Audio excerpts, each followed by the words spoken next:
হরে কৃষ্ণ।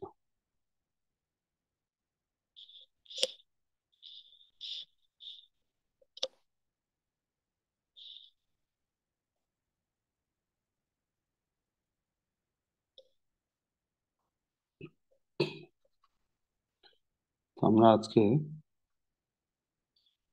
ভূমিকা থেকে আলোচনা করব ঈশা উপনিষদ।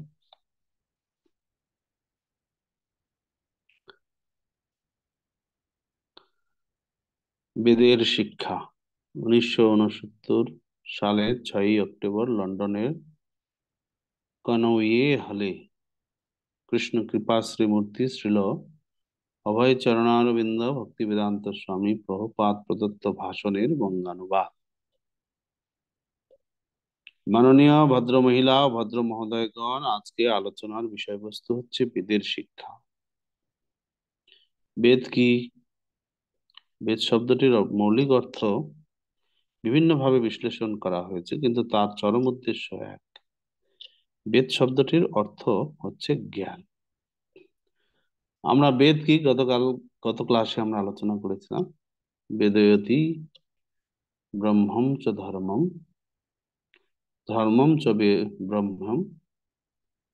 এই যে যে জ্ঞান আমাদের ধর্ম সম্পর্কে জানায়, ব্রহ্ম সম্পর্কে বা ভগবান সম্পর্কে জানায়, তাকেই বেদ বলা হয়।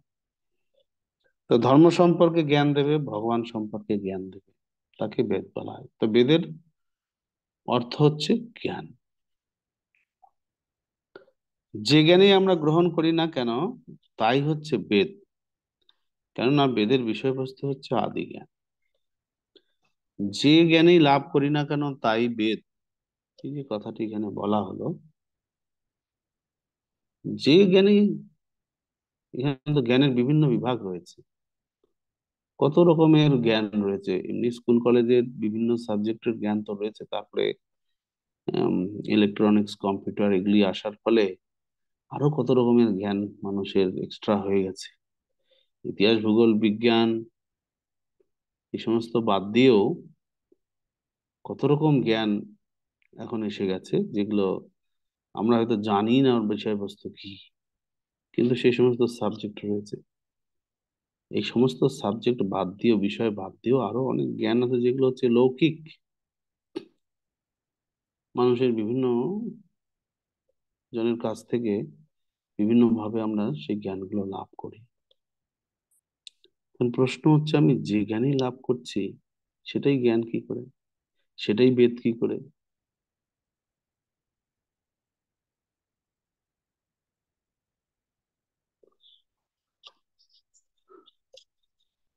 বেদের বেদ বেদ সম্পর্কে আমরা দেখেছি যে ধর্ম সম্পর্কে জ্ঞান দেবে, ভগবান সম্পর্কে জ্ঞান দেবে, তাকে বেদ বলা হচ্ছে। প্রভুপাদ এখানে বলছেন আমরা যে জ্ঞানই লাভ করি না কেন, তাই বেদ।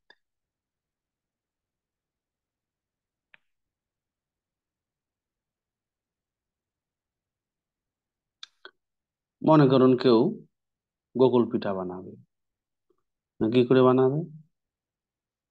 প্রসিডিওর ইউটিউবে সার্চ করলেন, দেখলেন, সব বলে দিল, তাহলে এটা বেদ। এই যে গোকুল পিঠা কি করে বানাতে হবে, এটা বেদ, এই জ্ঞানটা বেদ।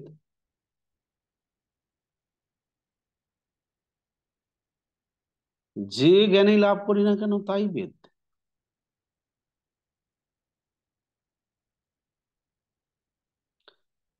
চোর বাটপাররা বিভিন্ন রকম তারা কৌশল অবলম্বন করেন, বিভিন্ন রকম জ্ঞান তারাও অনুশীলন করেন, কি করে লোক লোক ঠকাবে। এই যে এখন দেখুন সাইবার ক্রাইম খুব চলছে, আপনাকে ফোন করে আপনার এটিএম এর পিন কার্ডটা নেবে, এই সেই, এই যেগুলো তো চিটিং জ্ঞান, চুরি বিদ্যা, কি করে মানুষকে ঠকাবে, এগুলো সব থেকে এখন বেশি হচ্ছে। এটাও কি বেদ?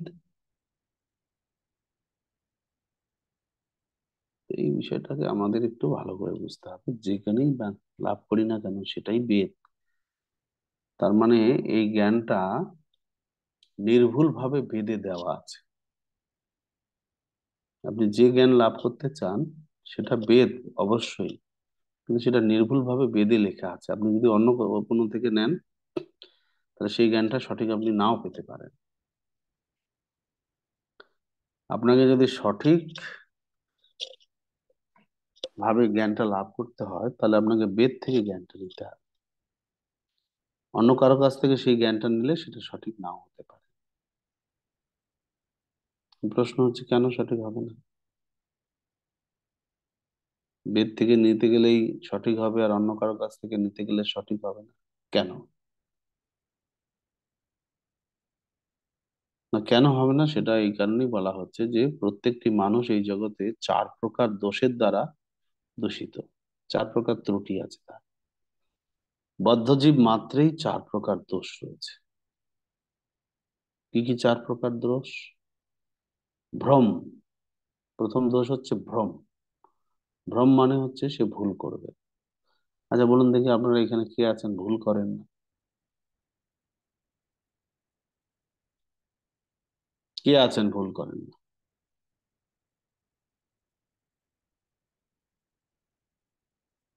কি হাত তুলেছেন, আপনি ভুল করেন না?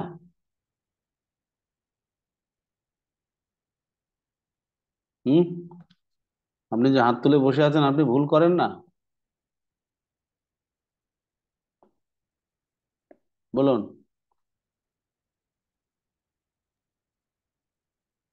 হরে কৃষ্ণ।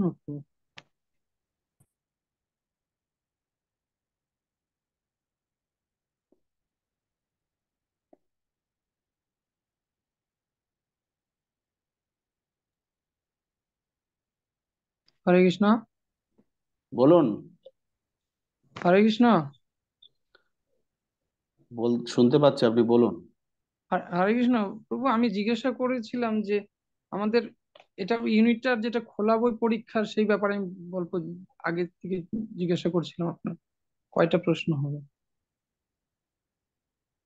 আমি যেটা প্রশ্ন করছি সেটা শুনতে পাচ্ছেন কি? হ্যাঁ প্রভু, শুনতে পারছি প্রভু। তা আপনি কি ভুল করেন না? হ্যাঁ, ভুল করি প্রভু, এটা তো আমার আগের ব্যাস। ছিল। ভুল যখন করেন তখন আর কোনো কথা নেই। তার মানে আপনার মধ্যেও দোষ আছে। সবাই ভুল করে। ভুল করা বদ্ধজীবের একটা দোষ। এটা এক নাম্বার ত্রুটি। দুই নাম্বার ত্রুটি হচ্ছে মোহগ্রস্ত হওয়া। মোহগ্রস্ত হওয়া। শরীরটাকে নিজের স্বরূপ বলে মনে করা। শরীরটাকে নিজের স্বরূপ বলে মনে করা, এটাকে বলা হচ্ছে প্রমাদ বা মোহগ্রস্ত হওয়া। ভ্রম, প্রমাদ। এরপরে বিপ্রলিপ্সা। বিপ্রলিপ্সা মানে হচ্ছে প্রতারণা করা, চিটিং করা। এটা বদ্ধজীবীদের একটা ত্রুটি। দোকানে একটা কিছু কিনতে গেছেন, টাকা দিয়েছেন, তার বিনিময়ে দোকানদার যদি হিসাবে ভুল করে আপনাকে বেশি টাকা ফেরত দিয়ে দেয়, আপনি আর বলবেন না যে বেশি দিয়ে দিলেন। আপনি সঙ্গে সঙ্গে পকেটে পুরে নিয়ে চলে যাবেন। হুম? যাক। অথবা যেই টাকাটা চলে না বাজারে, সেই টাকাটা তাকে দিয়ে চালিয়ে দিয়ে চলে যাবেন। যাক, টাকাটা বাজারে চালিয়ে দিয়েছে, একটা জাল নোট চলে এসেছিল, এই বাজারে চালিয়ে দিলাম। বাবা, কে যে কেউ আমাকে ঠকিয়েছিল কে জানে, আমি ওটা বাজারে চালিয়ে দিলাম। আপনাকে একজন চিটিং করলো, আপনি আরেকজনকে চিটিং করলেন। তো চিটিং প্রবণতা সবার মধ্যে আছে। ছেলেমেয়েরা মা বাবাকে চিটিং করে, মা বাবা ছেলেদের চিটিং, বাচ্চা সন্তানদের চিটিং করে। কি করে? যখন কিছু একটা মানে আবদার করতে থাকে, তখন তাকে বলে হ্যাঁ পরে দেবো, পরে দেবো, তুমি এটা করো, পরে দেবো। ব্যাস, পরে দেওয়ার আর নাম নাম নেই, সব ভুলে গিয়ে শেষ। হ্যাঁ। তো এইরকম ভাবে আমরা একে অপরকে চিটিং করা, এটা বদ্ধজীবীদের একটা দোষ। হবেই, করবেই চিটিং। এরপরে হচ্ছে কর্ণপাঠব। কর্ণপাঠব মানে হচ্ছে ইন্দ্রিয়ের অপূর্ণতা। এই চোখ দিয়ে আমরা সঠিক দর্শন করতে পারি না। ঘরের ভিতরে কত ধুলো উড়ে, খালি চোখে দেখা যায়? লাইট জ্বালিয়ে দেখা যায়? কিন্তু একটা সূর্যের কিরণ যখন ভিতরে ঢোকে, সকালবেলা সূর্যের কিরণ বা বিকাল বেলা সূর্যের কিরণ যখন ঘরের ভিতরে ঢোকে, জানলার ফাঁক দিয়ে হোক অথবা ঘরের ভেন্টিলেশনের দরজা ফাঁক দিয়ে হোক, যখন ঢোকে তখন দেখা যায় যে কত ধুলা উঠছে। অথচ লাইট জ্বালিয়ে দিন, কোনো ধুলাই দেখতে পাবেন না। তো আমাদের ইন্দ্রিয়গুলি অপূর্ণ, পূর্ণ নয়।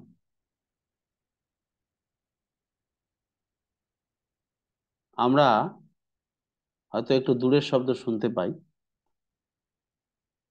কিন্তু আমাদের ভিতরে একটা হৃৎপিণ্ড বসানো আছে, যেটা প্রতি মুহূর্তে প্রতি মিনিটে কতবার পাম্পিং করছে, তার একটা শব্দ আছে। সেই শব্দটা আমরা মোটেই শুনতে পাই না। ওই শব্দটা যখন বাইরে বেরোবে টেলিস্কোপের মাধ্যমে, কানে লাগাবেন, তখন শুনতে পাবেন, তা নাহলে শুনতে পাবেন না। অথচ কান আপনার হৃৎপিণ্ড থেকে কত বড় জোর 8 ইঞ্চি 9 ইঞ্চি দূরে রয়েছে, কোনো শব্দ শুনতে পায় না। অথচ মাথার উপরে ফ্যানের শব্দ শুনতে পাবেন, বাড়ির বাইরে কে চেঁচামেচি করছে সেই শব্দ শুনতে পাবেন। আপনার হৃদয়ের ভিতরে মানে শরীরের ভিতরে যে হৃৎপিণ্ডটা রয়েছে, যেটা প্রতি মুহূর্তে শব্দ করছে বা ফুসফুসের আওয়াজ হচ্ছে, সেটা শুনতে পাচ্ছেন না। তা আমাদের ইন্দ্রিয়গুলি অপূর্ণ। বা কোনো একটা শব্দ শুনলেই যে সেটা কিসের শব্দ আমরা কিন্তু বলে দিতে পারি না, আন্দাজ করতে থাকি। কেউ বলে না এটা চকলেট, বুড়িমার চকলেট ফেটেছে। কেউ বলছে না বুড়িমার না, ওটা দিদিমার বোম ফেটেছে। কেউ বলবেন না না সেটা নয়, ওটা টায়ার বাস্ট হয়েছে। নানা ধরনের আমরা জল্পনা কল্পনা করি।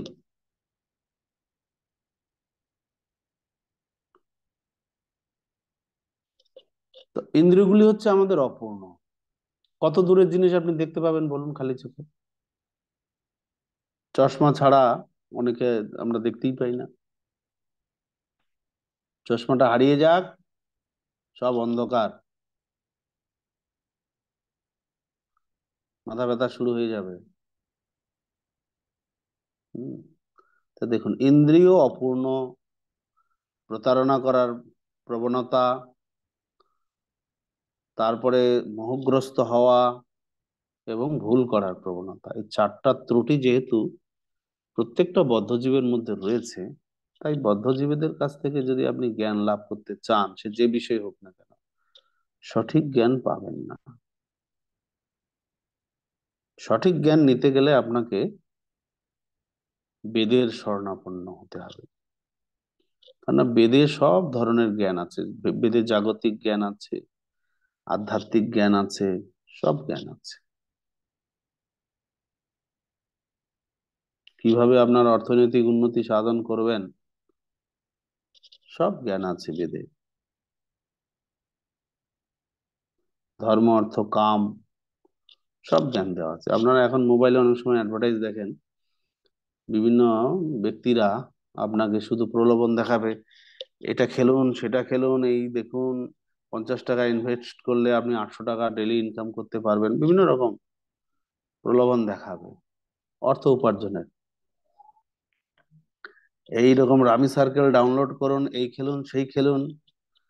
এখন ওই বিরাট কোহলি একটা অ্যাডভার্টাইজ দিচ্ছে, সে এটা কি বলছে যে আমি এটা খেলে দিনে ডেইলি 2000 3000 টাকা ইনকাম করছি, আপনারাও খেলুন।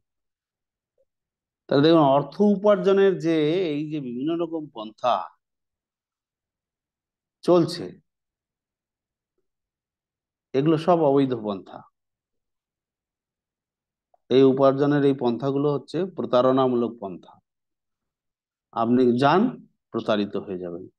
আমাদের এক পরিচিত ভক্ত প্রথম ওই রকম 500 টাকা দিয়ে কি খেললো, ইনভেস্ট করলো কোথায়, সে 2000 টাকা পেলো। 500 টাকায় 2000 টাকা ফেরত পেল।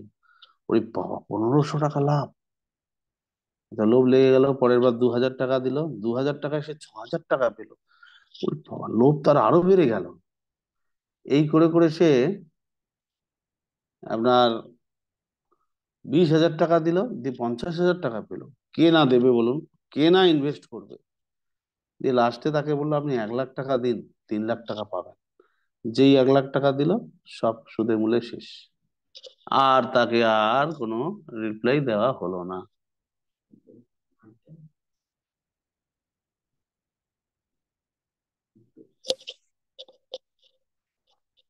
রিপ্লাই দেওয়া হলো না, মানে তাকে আর খুঁজেই পাচ্ছে না সে।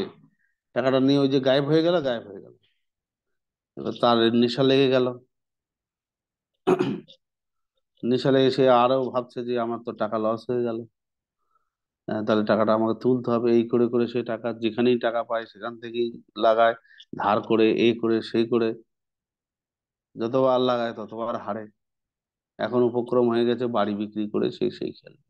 তার স্ত্রীর সঙ্গে বড় গন্ডগোল। এই একে ইয়ে বলে, তাকে বলে, এই মহারাজের কাছে যায়, সেই মহারাজের কাছে যায় সমাধান।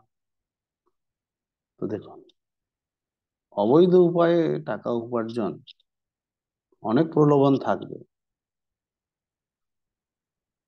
তো সেইটা দিয়ে যদি কেউ করতে চায়, এটা সঠিক পন্থা নয়, চিটিং, প্রতারণা। কারণ জগৎটা যেহেতু প্রতারণা, আপনাকে প্রতারিত হতে হবে। তো শাস্ত্রে আছে, ধর্মপথে করো জীবন যাপন। কিভাবে আপনি ধর্ম অনুশীলন করলে অর্থ উপার্জন হবে, আপনার শাস্ত্রে বর্ণনা আছে। যে অর্থের দ্বারা আপনি কামনা বাসনা পূর্তি করতে পারবেন। তো ধর্ম অর্থ উপার্জনের সঠিক পন্থা আপনার শাস্ত্রে রয়েছে। তা বাদ দিয়ে যদি আপনি অন্য পন্থায় করতে চান, তাহলে আপনার সেটার প্রতারণার শিকার হতে হবে। তো এরকম ভাবে বহু উদাহরণ আমরা সংগ্রহ করতে পারি, যে যে কোনো বিষয়ে যদি আপনি জানতে চান, বেদদের কাছ থেকে আপনি গ্রহণ করুন, বেদ থেকে গ্রহণ করুন, সঠিক পাবেন। কারণ বেদে এই চার প্রকার ত্রুটি নেই। এই চার প্রকার ত্রুটি বেদে নেই। বেদ হচ্ছে ভগবান থেকে প্রকাশিত হয়েছে, তাই বেদে কোনো ত্রুটি নেই। ভগবানের যেহেতু ত্রুটি নেই, তাই ভগবান থেকে বেদ যেহেতু প্রকাশিত হয়েছে, তাই বেদেও কোনো ত্রুটি নেই। অপৌরুষীয়, কোনো বদ্ধজীব বেদ বলেননি, স্বয়ং ভগবান থেকে প্রকটিত হয়েছে বেদ। তো বেদ অপৌরুষীয়, তাই বেদের মধ্যে কোনো ত্রুটি নেই। বেদে যা বলা হয়েছে চোখ বন্ধ করে আপনি বিশ্বাস করতে পারেন। তারপরেও অনেক প্রমাণ রয়েছে যে বেদের যে সব কথা ঠিক, সেটা বোঝানোর জন্য প্রভুপাদ অনেক যুক্তি দিয়েছেন। একটা যুক্তি দিয়েছেন যে আপনি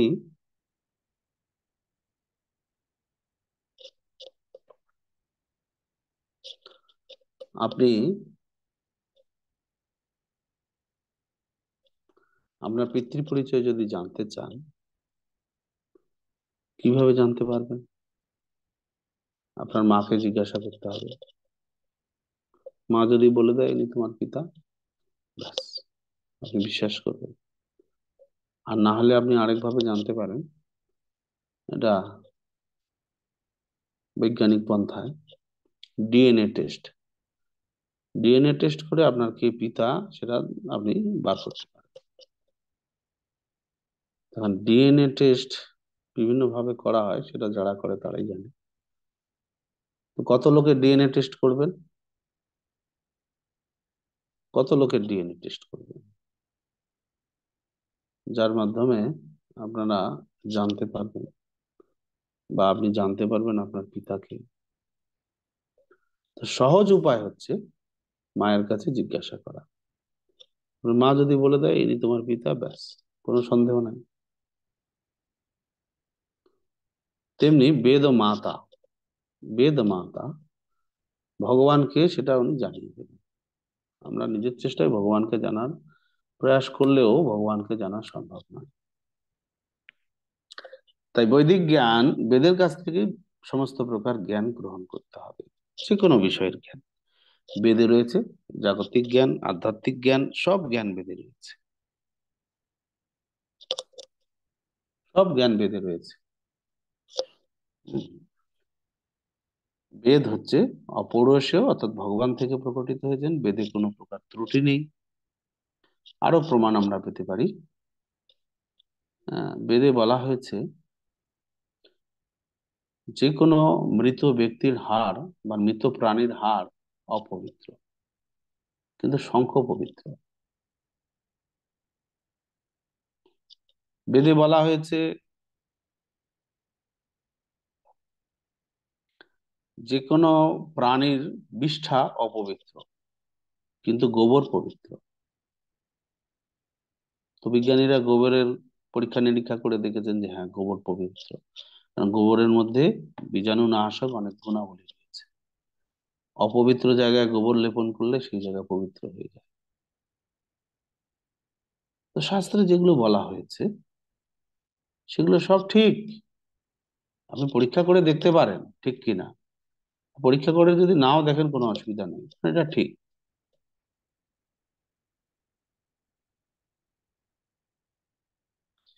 কেউ বলতে পারেন যে না, আমরা বিচার না করে, পরীক্ষা নিরীক্ষা না করে কেন বেদের চোখ নাক বন্ধ করে, চোখ কান নাক বন্ধ করে কেন বেদের কথা আমরা বিশ্বাস করব? আমরা যাচাই করে দেখব, তারপরে যদি মিলে যায় তাহলে গ্রহণ করব। তো আপনি যে বিজ্ঞানকে ভাবছেন যে এটাই চোখ নাক করে, বিজ্ঞানকে আপনি চোখ নাক বন্ধ করে বিশ্বাস করছেন, চোখ কান নাক বন্ধ করে।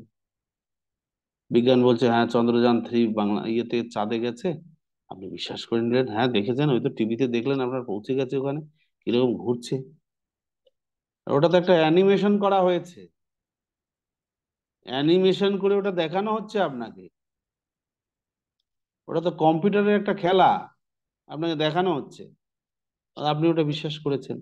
হ্যাঁ, বিজ্ঞান বলছে মানে, বিজ্ঞানীরা বলছে মানে ঠিকই আছে, চোখ নাক বন্ধ করে আপনি বিশ্বাস করছেন।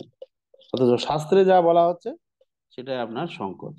না, শাস্ত্র কি করে হতে পারে, দেখি নাই শুনি নাই, কি করে বিশ্বাস করবে? চন্দ্রযান 3 যে চাঁদে গেল, আপনি দেখেছেন?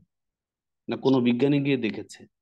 কে ছবি তুললো ওখানে যে একটা চাঁদ, চাঁদের চারপাশে সে ঘুরছে, ছবিটা তুললো কে?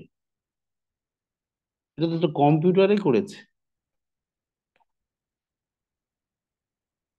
চন্দ্রযান 3 কিভাবে ল্যান্ডিং করলো, ধপ করে এসে বসে বললো, এগুলো সব কম্পিউটারে করা। মানে কে ছবি তুলতে গেছে, কোথা থেকে ছবি তুলেছে? তা আমাদের বিজ্ঞানে অনেক বিষয় রয়েছে যেগুলো চোখ নাক বন্ধ করে বিজ্ঞানীরাই বিশ্বাস করেছেন, ওগুলো কোনো প্রমাণ নেই, তারা ধরে নিয়েছেন। যেমন আমরা বিভিন্ন রকম ফিজিক্স বলুন, কেমিস্ট্রি বলুন, ম্যাথমেটিক্স বলুন, বিভিন্ন জায়গায় কিছু এক্সিউম আছে যেগুলো বলা হচ্ছে ধ্রুবক, যাকে ধ্রুবক বলা হয়, ইংরেজিতে এক্সিউম বলা হয়। হুম, যেমন ফিজিক্সে একটা এক্সিউম আছে, E =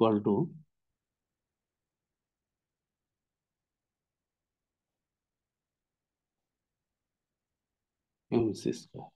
এটা সবাই মুখস্থ করেছি, আইনস্টাইন এটার একটা সূত্র বার করেছেন, কিন্তু এটার কোনো প্রমাণ নাই, এটার কোনো প্রমাণ নাই। তারপরে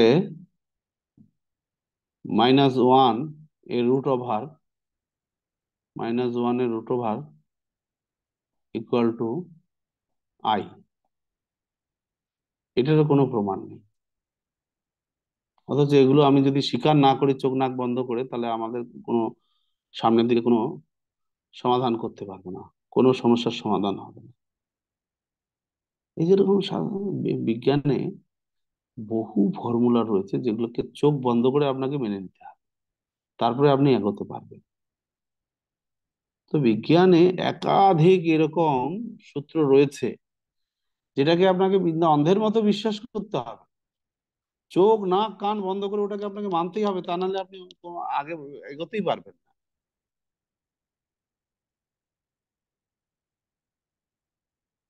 ক্যালকুলাসের অনেক সূত্র আছে। হ্যাঁ, x = y, suppose x = y। কেন সাপোজ, কেন কেন আমি মনে করবো এক্স মানে ওয়াই? এক্স আলাদা, ওয়াই আলাদা, আমি x = y কেন ধরবো? না, আমাকে ধরে নিতে হবে। তো এরকম বিজ্ঞানে বহু জিনিস রয়েছে যেগুলোকে আমাকে অন্ধের মতো মেনে নিতে হবে, তারপরে গিয়ে যদি আমি অগ্রসর হতে পারি। তো বহু জিনিসকে অন্ধের মতো মেনে নেওয়ার থেকে একটা জিনিসকে অন্ধের মতো মেনে নেওয়া ভালো না? সেটা হচ্ছে শাস্ত্র। শাস্ত্রকে আপনি অন্ধের মতো মেনে নিন, আপনার কোনো ভুল হবে না, কারণ শাস্ত্র ত্রুটি মুক্ত। আর বিজ্ঞানকে আপনি যতই অন্ধের মতো মেনে নিন, ত্রুটিযুক্ত। যারা আবিষ্কার করেছেন এই সমস্ত ফর্মুলাগুলি, তারা যেহেতু চারটি দোষে দুষ্ট, তাই তাদের ফর্মুলাও ত্রুটিযুক্ত। নিউটনের কর্মের সূত্র, তৃতীয় সূত্র কি? প্রত্যেক ক্রিয়ারই সমান বিপরীত প্রতিক্রিয়া আছে। এই যে একটা সূত্র উনি দিয়েছেন, এটা সব জায়গায় ঠিক, সর্বৈব সূত্র এইটা ঠিক নয়। আপনি যদি একটা দেওয়ালকে ধাক্কা মারতে থাকেন সারাদিন, 1 ইঞ্চিও দেওয়ালটা যদি সরাতে না পারেন, তাহলে আপনার সেটা কোনো কাজই হলো না, প্রতিক্রিয়া জিরো। আপনাকে মনে করুন একটা মালিক বলছে আমার এই দেওয়ালটাকে আপনি ফেলে দিয়ে এর জিনিসপত্র সরিয়ে অন্য জায়গায় ফেলে দেবেন, দিয়ে এই জায়গাটা আমার পরিষ্কার করবে। সারাদিনে আপনাকে কাজটা দিয়ে গেল। দিনের শেষে আপনি সারাদিন দেওয়ালটা ঠেলাঠেলি করলেন, দেওয়ালটাকে ফেলতেই পারলেন না। আর ওই সেই দেওয়ালের টুকরা টুকরি গুলো আপনি সরাবেন কি করে? অথচ আপনার অনেক শক্তি খরচা হলো। মালিক ফিরে এসে বিকেলবেলা আপনাকে দেবে টাকা? মালিক বলবে কই, কোনো তো কাজ করেননি, আমার যেমন দেওয়াল সেরকমই পড়ে আছে, আপনাকে কেন মজুরি দেবো? তাহলে প্রতিক্রিয়া তো হলো না সমান। কন্ট্রাক্ট করে নিয়েছিলেন এই দেওয়ালটা ভেঙে এই যে যার আবিষ বেরোবে সেই আবিষ গুলোকে আপনি সরিয়ে দেবেন, জায়গাটা পরিষ্কার করবেন, আপনাকে 5,000 টাকা দেবে। আপনি সারাদিন চেষ্টা করে দেওয়ালটা ভাঙতেই পারলেন না, কম পরিশ্রম করেননি, তাহলে আপনাকে টাকা দেবে? দেবে না। তাহলে প্রতিক্রিয়া তো সমান হলো না। অথচ আপনি যদি মনে করেন একটা টেবিলে জোরে ঘুষি মারেন, হয়তো প্রতিক্রিয়াটা সেই তত জোরে আপনি পাবেন। সেম জোরে যদি আপনি একটা বালিশের উপর ঘুষি মারেন, তাহলে কি সেম প্রতিক্রিয়া হবে? একই জোরে আপনি একটা বালিশকে ঘুষি দিলেন, তার প্রতিক্রিয়া তো সমান হবে না। টেবিলে সেই জোরে ঘুষি মারলে যে প্রতিক্রিয়াটা পাবেন, আপনি একটা বালিশ, তুলার বালিশের উপরে ঘুষি মারলেন, পাবেন সেই প্রতিক্রিয়া? তা তো পাবেন না। তাহলে প্রত্যেক ক্রিয়ার সমান বিপরীত প্রতিক্রিয়া, এই কথা তো ঠিক না। এটা কিন্তু নিউটন বের করেছেন সূত্র, কিন্তু এটা যে ঠিক নয়, আমরা নিজেরা একটু যদি বিচার করে দেখি তাহলেই বুঝতে পারবো। আমি একই জোরে যদি একটা বালিশকে ঘুষি দেই, সেক্ষেত্রে আমার প্রতিক্রিয়া সম, রিটার্ন সমান আসবে না। কিন্তু সেই জোরে বালিশ যদি, এই ঘুষিটা যদি আমি একটা টেবিলে দিই বা একটা দেওয়ালে মারি, তাহলে প্রতিক্রিয়াটা আমার সমপরিমাণ ফেরত আসবে। কিন্তু বালিশে ঘুষি মারলে প্রতিক্রিয়া সমপরিমাণ ফিরে আসবে না। তাহলে প্রত্যেক ক্রিয়ার সমান বিপরীত প্রতিক্রিয়া আছে, এটা তো ঠিক হলো না কথাটা। শাস্ত্রে আছে, আপনি যদি প্রাণী হত্যা করেন, তাহলে প্রাণীর শরীরে যত পরিমাণ লোম আছে, তত 1,000 বছর আপনাকে নরক যন্ত্রণা ভোগ করতে হবে। এর প্রতিক্রিয়া হওয়ার কথা ছিল আপনি একটা প্রাণী মেরেছেন, আপনাকে হত্যা করা, এটা হলে সমান প্রতিক্রিয়া হতো। কিন্তু দেখা যাচ্ছে যে না, প্রতিক্রিয়া তো আপনাকে কত গুণ বেশি পেতে হচ্ছে। যত লোম আছে তত 1,000 বছর আপনাকে নরক যন্ত্রণা ভোগ করতে হবে। তার প্রতিক্রিয়া সমান কোথায় হলো? এরকম যদি আমরা বিবেচনা করে দেখি, বিজ্ঞানীদের সূত্রে বহু ভুল রয়েছে। তারপরে দেখুন আপনার আহ ভাগবতমে পরীক্ষিত মহারাজ প্রশ্ন করছেন যে একই একই কর্ম সবাই করছে, কিন্তু এক একজনের এক এক রকম কেন রেজাল্ট? অফিসে মনে করুন সবাই সকাল 10টায় ঢুকছে চাকরি করতে, বিকাল 4টায় বেরোচ্ছে। সেই অফিসের দপ্তরের একরকম বেতন, হেড বসের একরকম বেতন, কেরানিদের একরকম বেতন, সবার বেতন আলাদা আলাদা, অথচ সবাই সমান সমপরিমাণ সময় দিচ্ছে সেখানে, বেতন সবার আলাদা আলাদা। কি করে হলো? সবাই 10টায় ঢুকে 4টায় বেরোয়, টাইম তো সবার সমান যাচ্ছে, কিন্তু বেতন সবার আলাদা আলাদা। তো একই কাজের বিভিন্ন বিভিন্ন ফল, ওইটাই পরীক্ষিত মহারাজ জিজ্ঞাসা করছেন সুখদেব গোস্বামীকে, যে কি ব্যাপার, একটা কাজেরই বিভিন্ন রকম প্রতিক্রিয়া হয় কি করে? যে কোনো একটা কাজ যদি হাজার মানুষে ওই একটা কাজই করে, তার নিজের বিশ্বাসের উপরে প্রতিক্রিয়া আলাদা আলাদা হবে। সুখদেব গোস্বামী উত্তর দিচ্ছেন, তার নিজের শ্রদ্ধার উপরে তার প্রতিক্রিয়া আলাদা আলাদা হবে। সুতরাং প্রত্যেক ক্রিয়ার সমান প্রতিক্রিয়া, কথাটা সর্বৈব ঠিক নয়। সব জায়গায় খাটবে না এই কথাটা, কিছু কিছু জায়গায় খাটতে পারে, অনেক জায়গায় এই যুক্তিটা খাটবেই না।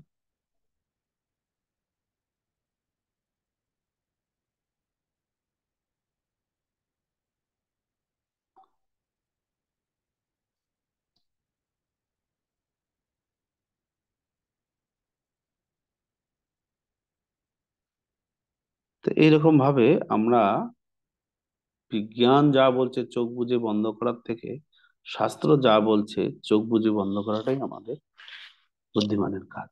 কারণ শাস্ত্র ত্রুটি মুক্ত, আর বাকি সবাই এই জগতে ত্রুটিযুক্ত। উম, তো এখন শাস্ত্রের কথা আমরা কিভাবে গ্রহণ? শাস্ত্রকে বলা হয় শব্দ প্রমাণ। তিন ধরনের প্রমাণের কথা প্রভুপাদ এখানে উল্লেখ করেছেন, তিন ধরনের প্রমাণ। একটা প্রত্যক্ষ প্রমাণ, সরাসরি আমি দেখে সেটাকে প্রমাণ রূপে স্বীকার করব। অনুমান প্রমাণ, শব্দ প্রমাণ, তিন ধরনের প্রমাণ। শব্দ প্রমাণ বলা হচ্ছে শাস্ত্রকে, শাস্ত্রে যা বলা হয়েছে সব ঠিক, এটাকে বলা হয় শব্দ প্রমাণ। প্রত্যক্ষ প্রমাণ, আপনি যা দেখেছেন সেটাই প্রমাণ রূপে স্বীকার করলেন, হ্যাঁ আমি নিজের চোখে দেখেছি। I witness. বিচারক যখন বিচার করেন কোনো দোষীর, তখন সাক্ষী খোঁজেন, বলুন কে দেখেছে, আপনি যে এই যে একজনের মাথা ফাটিয়ে দিয়েছেন মেরে, কে সাক্ষী? দুই চারজন সাক্ষী এসে যদি বলে যে হ্যাঁ হ্যাঁ আমার সামনে সে মাথা ফাটিয়েছে, তখন বিচারক বিশ্বাস করেন যে আচ্ছা ওরা যখন দেখেছে তাহলে এটা ঠিক ঘটনা। হম। তো প্রত্যক্ষ প্রমাণ, এটাকে বলা হয় প্রত্যক্ষ প্রমাণ। তো প্রত্যক্ষ প্রমাণ ঠিক নয়, প্রভুপাদ বলছেন প্রত্যক্ষ প্রমাণ ঠিক নয়। আপনি পূর্ণিমার আকাশে যদি তাকিয়ে দেখেন চাঁদটাকে, দেখবেন একটা গোল থালার মতো উজ্জ্বল থালা, ধপধপে সাদা থালা দেখবেন আপনি পূর্ণিমার চাঁদকে।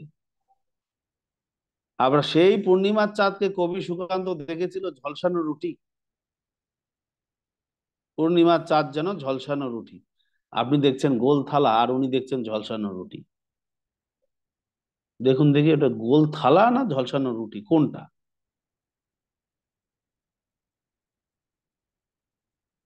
পূর্ণিমার চাঁদটা কি থালা, না এটা ঝলসানো রুটি? কোনোটাই না, না থালা না ঝলসানো রুটি। আপনি যেটা দেখছেন গোল থালার মতো, সেটা বহু কোটি গুণে থালার থেকে বড়। আপনি দূর থেকে দেখছেন যেন এরকম গোল থালার মতো লাগছে। তাতে আমাদের ইন্দ্রিয়গুলি যেহেতু অপূর্ণ, সুতরাং এই ইন্দ্রিয়গুলি দিয়ে আমি দেখলে যেটা দেখবো সেটাই যে সঠিক হবে, তা কিন্তু ঠিক নয়।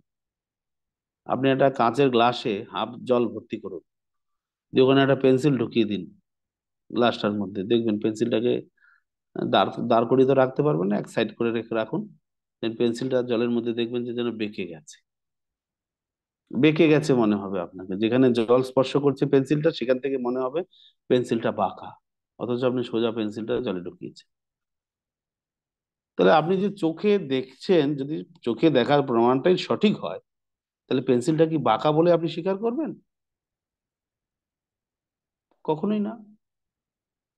অথচ আপনি তো দেখছেন বাঁকাই লাগছে, চোখ জলের জলের জলের মধ্যে ডুবানো অংশটিকে দেখে মনে হচ্ছে পেন্সিলটা থেকে বেঁকে গেছে।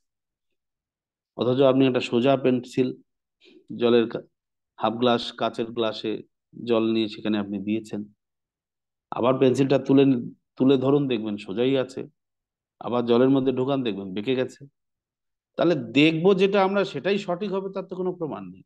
তার তো কোনো মানে আমরা সেটাকে প্রমাণ বলে স্বীকার করতে পারি না। কারণ আমাদের দৃষ্টিশক্তি হচ্ছে অপূর্ণ, আমাদের প্রত্যেকটা ইন্দ্রিয় অপূর্ণ। তাই এটার উপর ভিত্তি করে যদি কোনো আমি বিচার করতে চাই, তাহলে সেই বিচারটা সঠিক হবে, সেই বিচারটা সঠিক হবে না। এই জন্য প্রত্যক্ষ প্রমাণ ঠিক নয়। তাহলে অনুমান প্রমাণ কি ঠিক? অনুমান করলেন কোন একটা বিষয় দেখে, আপনি একটা আন্দাজ করলেন, তা অনুমান প্রমাণ ঠিক নয়, তারও একটা প্রমাণ দিচ্ছি আমি, তারও আমি উদাহরণ দিচ্ছি। অনুমান প্রমাণ ঠিক নয় কিরকম? একসময় মায়াপুরে এই তিনজন ডাক্তার এসেছিলেন, তিন বন্ধু, আলাদা আলাদা ডিপার্টমেন্টের ডাক্তার। একজন ডাক্তার হচ্ছে নার্ভের ডাক্তার, নার্ভ, হ্যাঁ, স্নায়ুবিদ। আরেকজন ডাক্তার হচ্ছে হাড়ের ডাক্তার, অর্থোপেডিক। আরেকজন ডাক্তার জেনারেল ফিজিশিয়ান, এমবিবিএস। দুইজন স্পেশালিস্ট, একজন এমবিবিএস। তো তিন বন্ধু এসছেন। এসে তারা ওই সমাধি মন্দিরে প্রভুপাদের উপরে যে মিউজিয়াম রয়েছে, মিউজিয়াম টিউজিয়াম দেখে ওই উপরে উঠেছে। উপরে উঠে ওখান থেকে দেখছেন চারধারে মায়াপুর, দেখতে খুব ভালো লাগছে। দূরে গোশালার দিকে তাকিয়েছেন, ওই দিক থেকে দেখছেন যে ভিড়ের ভিতরে একটা লোক একটু খুঁড়িয়ে খুঁড়িয়ে হাঁটছে, একটা লেংড়িয়ে লেংড়িয়ে হাঁটছে। কি হয়েছে, কেন লোকটা ওইরকম হাঁটছে? সব লোক ভালোভাবেই হাঁটছে, ওই লোকটা ওইভাবে হাঁটছে কেন? তিন ডাক্তার মিলে তারা অনুমান করতে লাগলো। হাড়ের ডাক্তার সে বলছে, আরে তার একটা হাড় জন্ম থেকেই ছোট, একটা পায়ের হাড় শর্ট আছে, ঠিক আছে, ওই জন্য সে ওইভাবে হাঁটছে। নার্ভের ডাক্তার সে বলছে, না, ওর নার্ভে টান লেগেছে, ওই জন্য সে ঠিক মতো হাঁটতে পারছে না।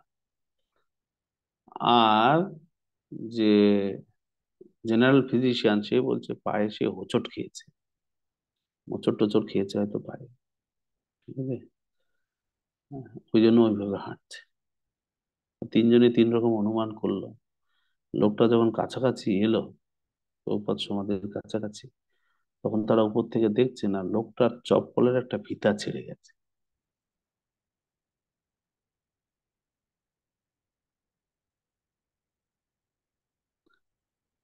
চপ্পলের ফিতা ছিঁড়লে মানুষ চপ্পল ফেলে দেওয়ার কথা, ওইটা পায়ে দিয়ে হাঁটে কেউ? ফিতা চপ্পল, চপ্পলের ছেঁড়া ফিতা নিয়েও হেঁটেছেন আপনারা, খেয়াল করে দেখুন।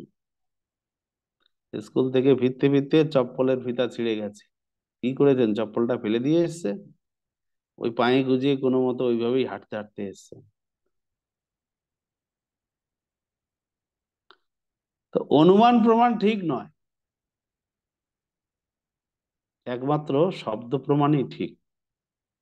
শব্দ প্রমাণ হচ্ছে শাস্ত্র প্রমাণ, এটাই ঠিক। তো এখন আমরা শাস্ত্রকে কিভাবে গ্রহণ করব?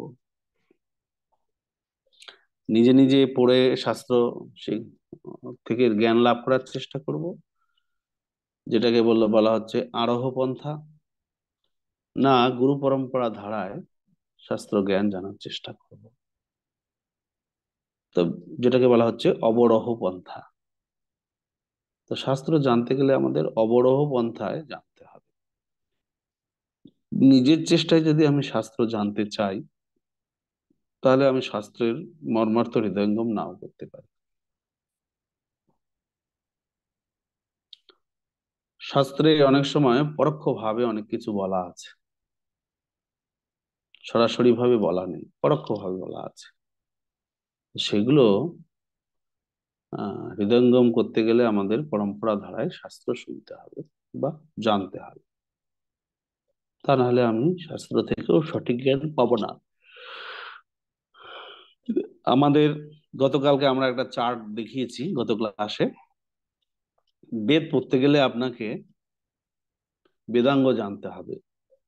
6 প্রকার বেদাঙ্গ রয়েছে: কল্প, শিক্ষা, নিরুক্তি, ব্যাকরণ, জ্যোতিষ, ছন্দ। এই যে 6টা বেদাঙ্গ আপনাকে না, আপনি না জানলে আপনি বেদ পড়তে পারবেন না। পারবেন কিন্তু অর্থ বুঝতে পারবেন না। কারণ বেদের সংস্কৃত হচ্ছে, এটা হচ্ছে কঠিন সংস্কৃত। অন্যান্য পুরাণ আদি সংস্কৃত গুলো হচ্ছে সহজ সংস্কৃত, কিন্তু বেদের সংস্কৃতটা হচ্ছে কঠিন জটিল। তো সেটা যদি আপনাকে পড়তে হয় তাহলে আপনাকে বেদাঙ্গ জানতে হবে। আর বেদাঙ্গ জানলেই আপনি যে সব হৃদয়ঙ্গম করতে পারবেন তা কিন্তু নয়। এই জন্য গুরু পরম্পরা ধারায় বেদ বা শাস্ত্রকে আমাদের জানতে হবে, তাহলে আমরা বেদের থেকে সঠিক জ্ঞানটা হৃদয়ঙ্গম করতে পারবো। তাই এখানে ভূমিকাতে ছিল প্রভুপাদ, তিনি শাস্ত্রকেই প্রামাণিক রূপে স্বীকার করার কথা বললেন, যে শাস্ত্র থেকেই আমাদের সবকিছু গ্রহণ করতে হবে বা বেদ থেকে সমস্ত কিছু গ্রহণ করতে হবে। তাহলে আমরা আহ প্রতারিত হব না। তা না করে যদি আপনি অন্য কারোর কাছ থেকে প্রতারিত হতে, জিনিস কিছু নিতে চান বা জানতে চান, আপনি প্রতারিত হবেন। আমি গত পরশুদিন উম, ব- সোমবার দিন কলকাতা গিয়েছিলাম। তার আগে আমি লখনৌ ছিলাম। আমি একটা জিনিস কিনবো বলে লখনৌ একটা শপিং মলে গেলাম। সেখানে গিয়ে সেই জিনিসটা দেখলাম, দেখে টেকে দাম দর ঠিক করলাম, কোয়ালিটি সম্পর্কে জিজ্ঞাসা করলাম। সে আমাকে বললো যে এই জিনিসটা একটা মানে কতক্ষণ কাজ করবে তার একটা টাইম বলবে, 18 ঘন্টা আপনার জিনিসটা কাজ করবে, তারপরে আপনাকে আবার চার্জ করতে হবে। কলকাতায় এসে যখন শুনছি সেম জিনিস সেম, ওরা বলছে না 12 ঘন্টা কাজ করবে। তাহলে দেখুন প্রতারণা। ওরা আমাকে বললো 18 ঘন্টা, এরা বলছে না 12 ঘন্টা। তা আরেকজনকে জিজ্ঞাসা করলাম, বলছে না প্রভু ওগুলো ওরকম বলে, 3 ঘন্টার বেশি কাজ করবে না। তাহলে দেখুন দেখি কারটা বিশ্বাস করবেন না, কোন দোকানদারের কথা বিশ্বাস করবেন? একজন বলছে 3 ঘন্টা, একজন বলছে 12 ঘন্টা, একজন বলছে একজন বলছে 18 ঘন্টা। তখন কি হবে? তো আমার সঙ্গে আরেকজন প্রভু ছিলেন, উনি বলছেন আরে ধরে রাখুন যা বলছে অর্ধেক, ওরা যা বলছে আপনি অর্ধেক ধরে রাখুন, তাতেই আপনার চলবে কিনা দেখুন। তো আমি দেখলাম যে হ্যাঁ, অর্ধেক যদি আমি এটার কাজ অ্যাক্টিভিটিসটা অর্ধেক সময় পর্যন্ত পাই তাও আমার চলবে। 12 ঘন্টা বলছে, আমি যদি 5 ঘন্টাও পাই তাও আমার চলবে। হম। তা দেখুন আমরা এই জড়জগতে কিরকম ভাবে মানুষের কাছে প্রতারিত হই।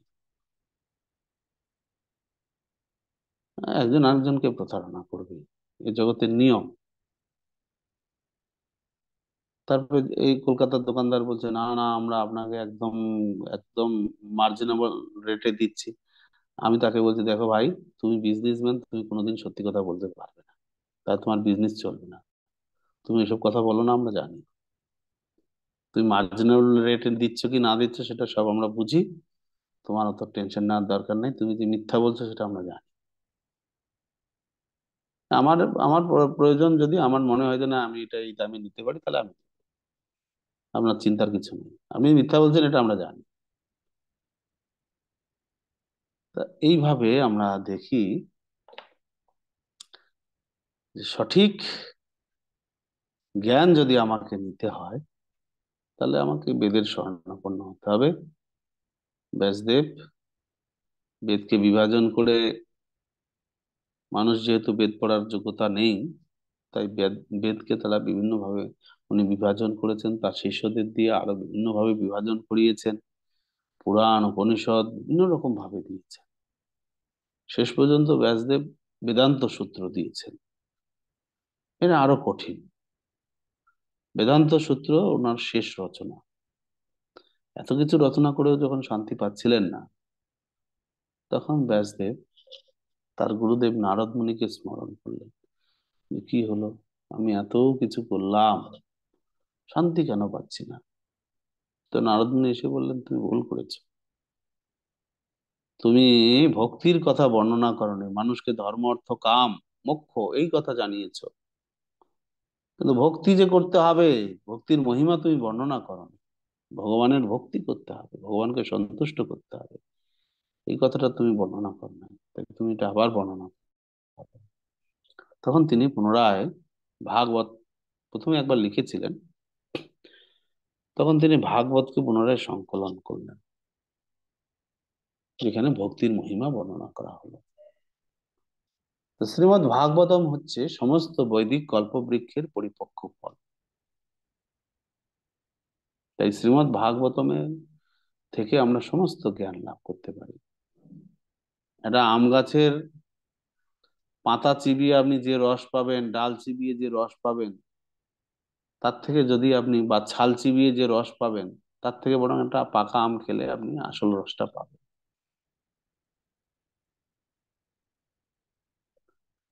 পাতা আপনি, কচি পাতা অনেকে চিবায়, আম পাতা, অনেকে আমের ডাল দিয়ে ব্রাশ ট্রাশ করে, দাঁত মাজে। দেখেছেন কিনা জানি না, অনেকে মাজতে দেখেছি আমি।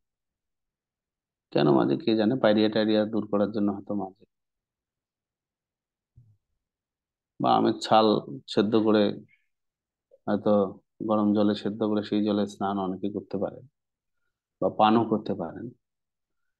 কিন্তু তাতে আমের প্রকৃত স্বাদ আপনি পাবেন না। আম গাছের প্রকৃত স্বাদ আস্বাদন করতে গেলে আপনাকে আমটাকেই খেতে হবে, এবং পাকা আম খেতে হবে, তবে তার প্রকৃত স্বাদ পাবেন। তেমনি বেদ রূপী বৃক্ষ, বৈদিক কল্পবৃক্ষ বলা হচ্ছে বেদকে, সেই বৈদিক কল্পবৃক্ষের সুপক্ষ ফল হচ্ছে শ্রীমদ্ ভাগবতম। তো শ্রীমদ্ ভাগবতম আস্বাদন যদি করা যায়, তাহলে সমস্ত বেদের সার আমরা লাভ করতে পারবো। তো এটাই ভূমিকাতে শ্রীল প্রভুপাদ ব্যাখ্যা করেছেন, যে আমাদেরকে, আমরা বেদ পড়ি না, আমরা বেদ পড়ার যোগ্যতাও আমাদের নেই, কিন্তু আমরা শ্রীমদ্ ভাগবতম পড়তে পারি। শ্রীমদ্ ভাগবতমে, ভাগবতম হচ্ছে বৈদিক শাস্ত্রের সুপক্ষ ফল। পিবত ভাগবত রসমালয়ম মুহুরুহু ভুবি ভাবুকা নিগম কল্পতরোর গলিতম ফলম সুখমুখাদ দ্রব অমৃত সংযুতম পিবত ভাগবত রসমালয়ম মুহুরুহু রহু রসিকা ভুবি ভাবুকা। ব্যাসদেব ভাগবতমের ভূমিকাতে এই শ্লোকটা লিখেছে। তা আমাদের বেদ পড়ার দরকার নাই। বিজ্ঞান লাভ করতে গেলে যদিও বেদ থেকে নেওয়ার কথা বলা হয়েছে, আমরা ভাগবতম থেকে সেই জ্ঞান নিতে পারি। ভাগবতমে সব রয়েছে। তারপরেও শাস্ত্রের ক্রম রয়েছে, শাস্ত্রের স্তর বিভাগ রয়েছে, বিভিন্ন স্তরের শাস্ত্র রয়েছে। হম, কোন কোন শাস্ত্রে যা বলা হয়েছে, অন্য শাস্ত্রে তার থেকেও সেই বিষয়ে আরেকটু স্পষ্ট বলা হয়েছে। তারপরে যেমন ধরুন ঈশোপনিষদে যা বলা হবে, এটা, এর ব্যাখ্যাটা গীতাতে আমরা বেশি পাবো। ঈশোপনিষদে যেটা বিষয়ে বলা হবে, সেই বিষয়ের ব্যাখ্যা গীতাতে আরো স্পষ্ট পাবো। গীতাতে যে ব্যাখ্যা দেওয়া হবে সেই বিষয়ের ভাগবতম থেকে যদি আমি নিতে চাই, সেখানে আরো বিস্তারিত ভাগ পাবো। ভাগবতমে যেটা বলা হবে, সেটা যদি আমি চৈতন্য চরিতামৃত থেকে জানতে চাই, সেটা আরো বিস্তারিত পাবো। এটা উদাহরণ দিচ্ছি। যেমন এখানে প্রথম মন্ত্রে বলা হবে, আহ, বা আবাহন মন্ত্রে বলা হবে, ওম হচ্ছেন, তিনি হচ্ছেন পূর্ণ, এবং তার থেকে যা কিছু উৎপন্ন হয় সব পূর্ণ। তো তিনি হচ্ছেন পূর্ণ, এবং তিনি একজন সবিশেষ ব্যক্তি। আচ্ছা, এই মন্ত্রে বলা হচ্ছে তার সবিশেষ ব্যক্তি, তার কাজ কি, না তিনি এই জগতের সমস্ত কিছুর মালিক, সমস্ত কিছু তিনি নিয়ন্ত্রণ করেন। তো তার নাম কি, তার রূপ আছে বোঝা গেল, কিন্তু তার নাম কি সেই সম্পর্কে কোনো ধারণা আমরা উপনিষদে পাই না, ঈশা উপনিষদে পাবো না। যিনি সমস্ত বিশ্বের মালিক, তার যে রূপ আছে এই ধারণাটা আমরা এখান থেকে পাই, কিন্তু তার নাম কি সেটা আমরা এখানে জানতে পারবো না। গীতায় গেলে আমরা তার নাম জানতে পারবো। কৃষ্ণ স্বয়ং বলতেন, আমি সেই ভগবান যিনি সমস্ত কিছু নিয়ন্ত্রণ করছি, অহম সর্বস্ব প্রভব মত্ত সর্বম প্রবর্ততে। আমি সবকিছু উৎপত্তির আমার থেকে সবকিছু উৎপন্ন হয়েছে, আমি সবকিছু নিয়ন্ত্রণ করি। ভাগবতমে যদি আমরা ভগবান সম্পর্কে জানতে চাই, তাহলে কি জানতে পারবো? তিনি শুধু নিয়ন্ত্রণ করেন না, তিনি তার ভক্তের দ্বারা নিয়ন্ত্রিত হন। দেখুন, এটা কিন্তু আমরা গীতাতে জানতে পারি। গীতাতে শুধু ভগবান সম্পর্কে এটাই জেনেছি, তিনি তার ভক্তকে সবকিছু সরবরাহ করেন, ভক্তকে সুরক্ষা দেন, এটাই জেনেছি। নবম অধ্যায় যখন আমরা পড়বো, সেখানে আমরা দেখতে পাবো উনি বলছেন যোগক্ষেমম বাহাম্যহম। অনন্য চিত্ত ভক্ত যারা ভক্তিযোগে যুক্ত, তাদের যা দরকার উনি দেন, তাদের যা কিছু রয়েছেন তিনি সুরক্ষা দেন। তার কার্যকলাপ এটাই জেনেছি। কিন্তু ভাগবতমে যখন দেখবো, সেই ভগবানের বিচিত্র কার্যকলাপের মধ্যে আরেকটা কার্যকলাপ আমরা দেখবো, তিনি ভক্তের অধীন। ভক্ত যদি বলে এখানে দাঁড়ান, তো ওখানে দাঁড়িয়ে থাকবে। ভক্ত যদি বলে ওই জিনিসটা নিয়ে আসুন, ওইটি নিয়ে আসবে। যুধিষ্ঠির মহারাজ তাকে বলেন, হে কৃষ্ণ, তুমি আমার হয়ে একটু শান্তিদূত হয়ে হস্তিনাপুরে যাও। তো শান্তিদূত হয়ে হস্তিনাপুরে গেলেন আজ্ঞাবহ দাস। ভীষ্মদেব তিনি দেহত্যাগ করবেন, সেই মুহূর্তে ভগবান পঞ্চপাণ্ডবদেরকে নিয়ে উপস্থিত হয়েছেন। সমস্ত ব্রহ্মাণ্ডের মুনি ঋষিরা সেখানে এসে উপস্থিত হয়েছেন। যুধিষ্ঠির মহারাজ শোকগ্রস্ত, সিংহাসনে বসতে চাইছেন না। কেউ বুঝিয়ে তাকে শান্ত করতে পারেনি। এখন কৃষ্ণ চাইছেন যে ভীষ্মদেব তাকে বুঝাক, বুঝিয়ে তাকে সিংহাসনে বসতে রাজি করা। তো সেখানে গিয়ে উপস্থিত হয়েছেন ভীষ্মদেব, সবাইকে স্বাগত জানিয়েছেন সরসজ্জায় শুয়ে শুয়ে, এবং ভগবান শ্রীকৃষ্ণকে প্রণাম করেছেন। যুধিষ্ঠির মহারাজকে শেষ পর্যন্ত বলছেন, তোমরা এত কষ্ট পেলে, এত দুঃখ পেলে, তোমরা ধর্মপুত্র, ধর্মপথে তোমরা জীবন যাপন করেছো, তোমাদের জীবনে কোনো পাপ নেই, তাও তোমরা এত দুঃখ কষ্ট কি করে পেলে? এ আশ্চর্যজনক। তোমরা কি জানো কেন তোমরা এই দুঃখ কষ্ট পেয়েছো? তোমরা এই দুঃখ কষ্ট পেয়েছো এই যে তোমরা যাকে তোমাদের মামার ছেলে বলে মনে করছো, তোমাদের পাশে দাঁড়িয়ে আছেন, ওনার ইচ্ছাতেই তোমরা দুঃখ কষ্ট পেয়েছো। হ্যাঁ, কৃষ্ণের ইচ্ছাতে আমরা দুঃখ কষ্ট পেয়েছি। হ্যাঁ, ও চেয়েছেন, তোমরা দুঃখ কষ্ট পেয়েছো। তোমরা যদি এখন কৃষ্ণকে জিজ্ঞাসা করো, কৃষ্ণ, তুমি আমাদের মামার ছেলে হয়ে আমাদের এত দুঃখ কষ্টে ফেললে, তুমি তো আমাদের সেই দুঃখ কষ্ট থেকে উদ্ধার করেছো, তাহলে আমরা ফেললে কেন? উদ্ধার যতবার আমরা দুঃখ কষ্টে পড়েছি, তোমাকে ডেকেই আমরা উদ্ধার হয়েছি। তা তুমি যদি আমাদের সেই দুঃখ কষ্টে ফেলে থাকো, তাহলে কেন ফেললে বলো? জিজ্ঞেস করো, বলবে না, উত্তর দেবে না, ঘুরিয়ে দেবে কথা। বলবে, আমি কি জানি? আমার কি অত জ্ঞান আছে? আমি যদি সব জানতাম, তাহলে তো আমি আপনাকে বুঝাতে পারতাম। আপনার তো শোক হয়েছিল, কই আমি তো বুঝাতে পারলাম না। আপনার শোকগ্রস্ত অবস্থা তো আমি দূর করতে পারলাম না। তা আমি কি আর অত জ্ঞানী নাকি? ভীষ্মদেব জানেন, উনি তো অনেক বড় জ্ঞানী, উনি কি বলছেন উনি জানেন, আমি কি করে বলবো? কখনো স্বীকার করবে না যে উনার ইচ্ছাতে তোমরা দুঃখ কষ্ট পেয়েছো। তো কালের বশ সবাই, কাল তার বশ। সুতরাং তোমরা যা পরিস্থিতির সম্মুখীন হয়েছো কৃষ্ণের ইচ্ছাতেই। এখন যা তোমাদের পরিস্থিতি এসছে, সেটাও কৃষ্ণের ইচ্ছা। সিংহাসনে বসতে হবে তোমাকে, এটাও কৃষ্ণের ইচ্ছা, তুমি এটা স্বীকার করো। যুধিষ্ঠির মহারাজ বুঝতে পারলেন, তার শোক দূরীভূত হলো। তার যা যা প্রশ্ন ছিল, রাজকর্ম চালাতে গিয়ে যা যা জিজ্ঞাসা, সব ভীষ্মদেবের কাছে জিজ্ঞাসা করলেন। বলুন, আমি কি করে রাজধর্ম পালন করব? দান ধর্ম কি, স্ত্রী ধর্ম কি, বর্ণাশ্রম ধর্ম কি, সব শুনে নিয়েছেন, সব ব্যাখ্যা করেছেন আহ ভীষ্মদেব। কিন্তু তার পূর্বে ভগবান শ্রীকৃষ্ণকে তিনি অনুরোধ করেছেন যে, প্রভু, আপনি যখন এসেছেন, আমি আমার শরীর ত্যাগ করব। যেহেতু তার ইচ্ছা মৃত্যু ছিল, যখন ইচ্ছা তখন মৃত্যুবরণ করতে পারেন। ইচ্ছা মৃত্যু বর প্রাপ্ত হয়েছিলেন তার পিতার কাছ থেকে। তো উনি বলছেন, আপনি যখন এসে গেছেন, আমি শরীর ত্যাগ করতে চাই, তো আপনি কিছুক্ষণ অপেক্ষা করুন। কিছুক্ষণ অপেক্ষা করুন, আমি যুধিষ্ঠির মহারাজের প্রশ্নের উত্তর দিই, তারপরে আমি আপনার কিছু স্তুতি করব, তারপর আমি শরীর ত্যাগ করবো, ততক্ষণ আপনি অপেক্ষা করুন। তো কৃষ্ণ অপেক্ষা করছেন, দাঁড়াতে বলেছেন তার ভক্ত, উনি দাঁড়িয়ে আছেন। অথচ এই ভাগবতমের শুরুতেই প্রথম শ্লোকেই বলা হলো তিনি হচ্ছেন স্বাধীন পুরুষ, অভিজ্ঞ সম্রাট। তিনি স্বাধীন পুরুষ, কারো পরাধীন নন, তিনি পরাধীনতা কারো স্বীকার করেন। তো ভীষ্মদেব বলেন, আপনি একটু দাঁড়ান এখানে। দাঁড়িয়ে রইলেন। ঈশোপনিষদে যে ভগবানকে বলা হলো উনি সবকিছু নিয়ন্ত্রণ করছেন, সবকিছুর মালিক, ভগবত গীতাতে সেই ভগবানের চরিত্র কি দেখলাম না, উনি ভক্তদের শুধু নিয়ন্ত্রণ করেন না, তিনি ভক্তদের শুশ্রূষাও করেন, যা দরকার তা দেন, বিপদে আপদে রক্ষা করেন, গীতাতে দেখলাম। আর ভাগবতমে এসে দেখছি কি না, ভক্তদের তিনি আজ্ঞাবহ দাস, যেরকম বলছেন সেরকম করছে। তাহলে শাস্ত্রের এই যে স্তর, বিভিন্ন শাস্ত্রের বিভিন্ন স্তর রয়েছে। তো আমাদের ওই জন্য ধাপে ধাপে শাস্ত্র পড়া উচিত।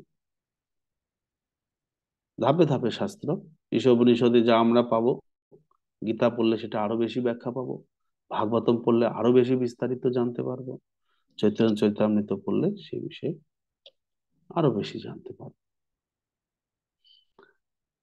তো শাস্ত্রের এই ধরনের স্তরগুলি রয়েছে। তো এই জানাগুলি যদি আমি নিজের চেষ্টায় জানতে চাই, তাও কিন্তু হবে না। গুরু পরম্পরা ধারায়, যাকে অবরোহ পন্থা বলা হচ্ছে, সেই পন্থায় আমাকে এই জ্ঞান গ্রহণ করতে হবে।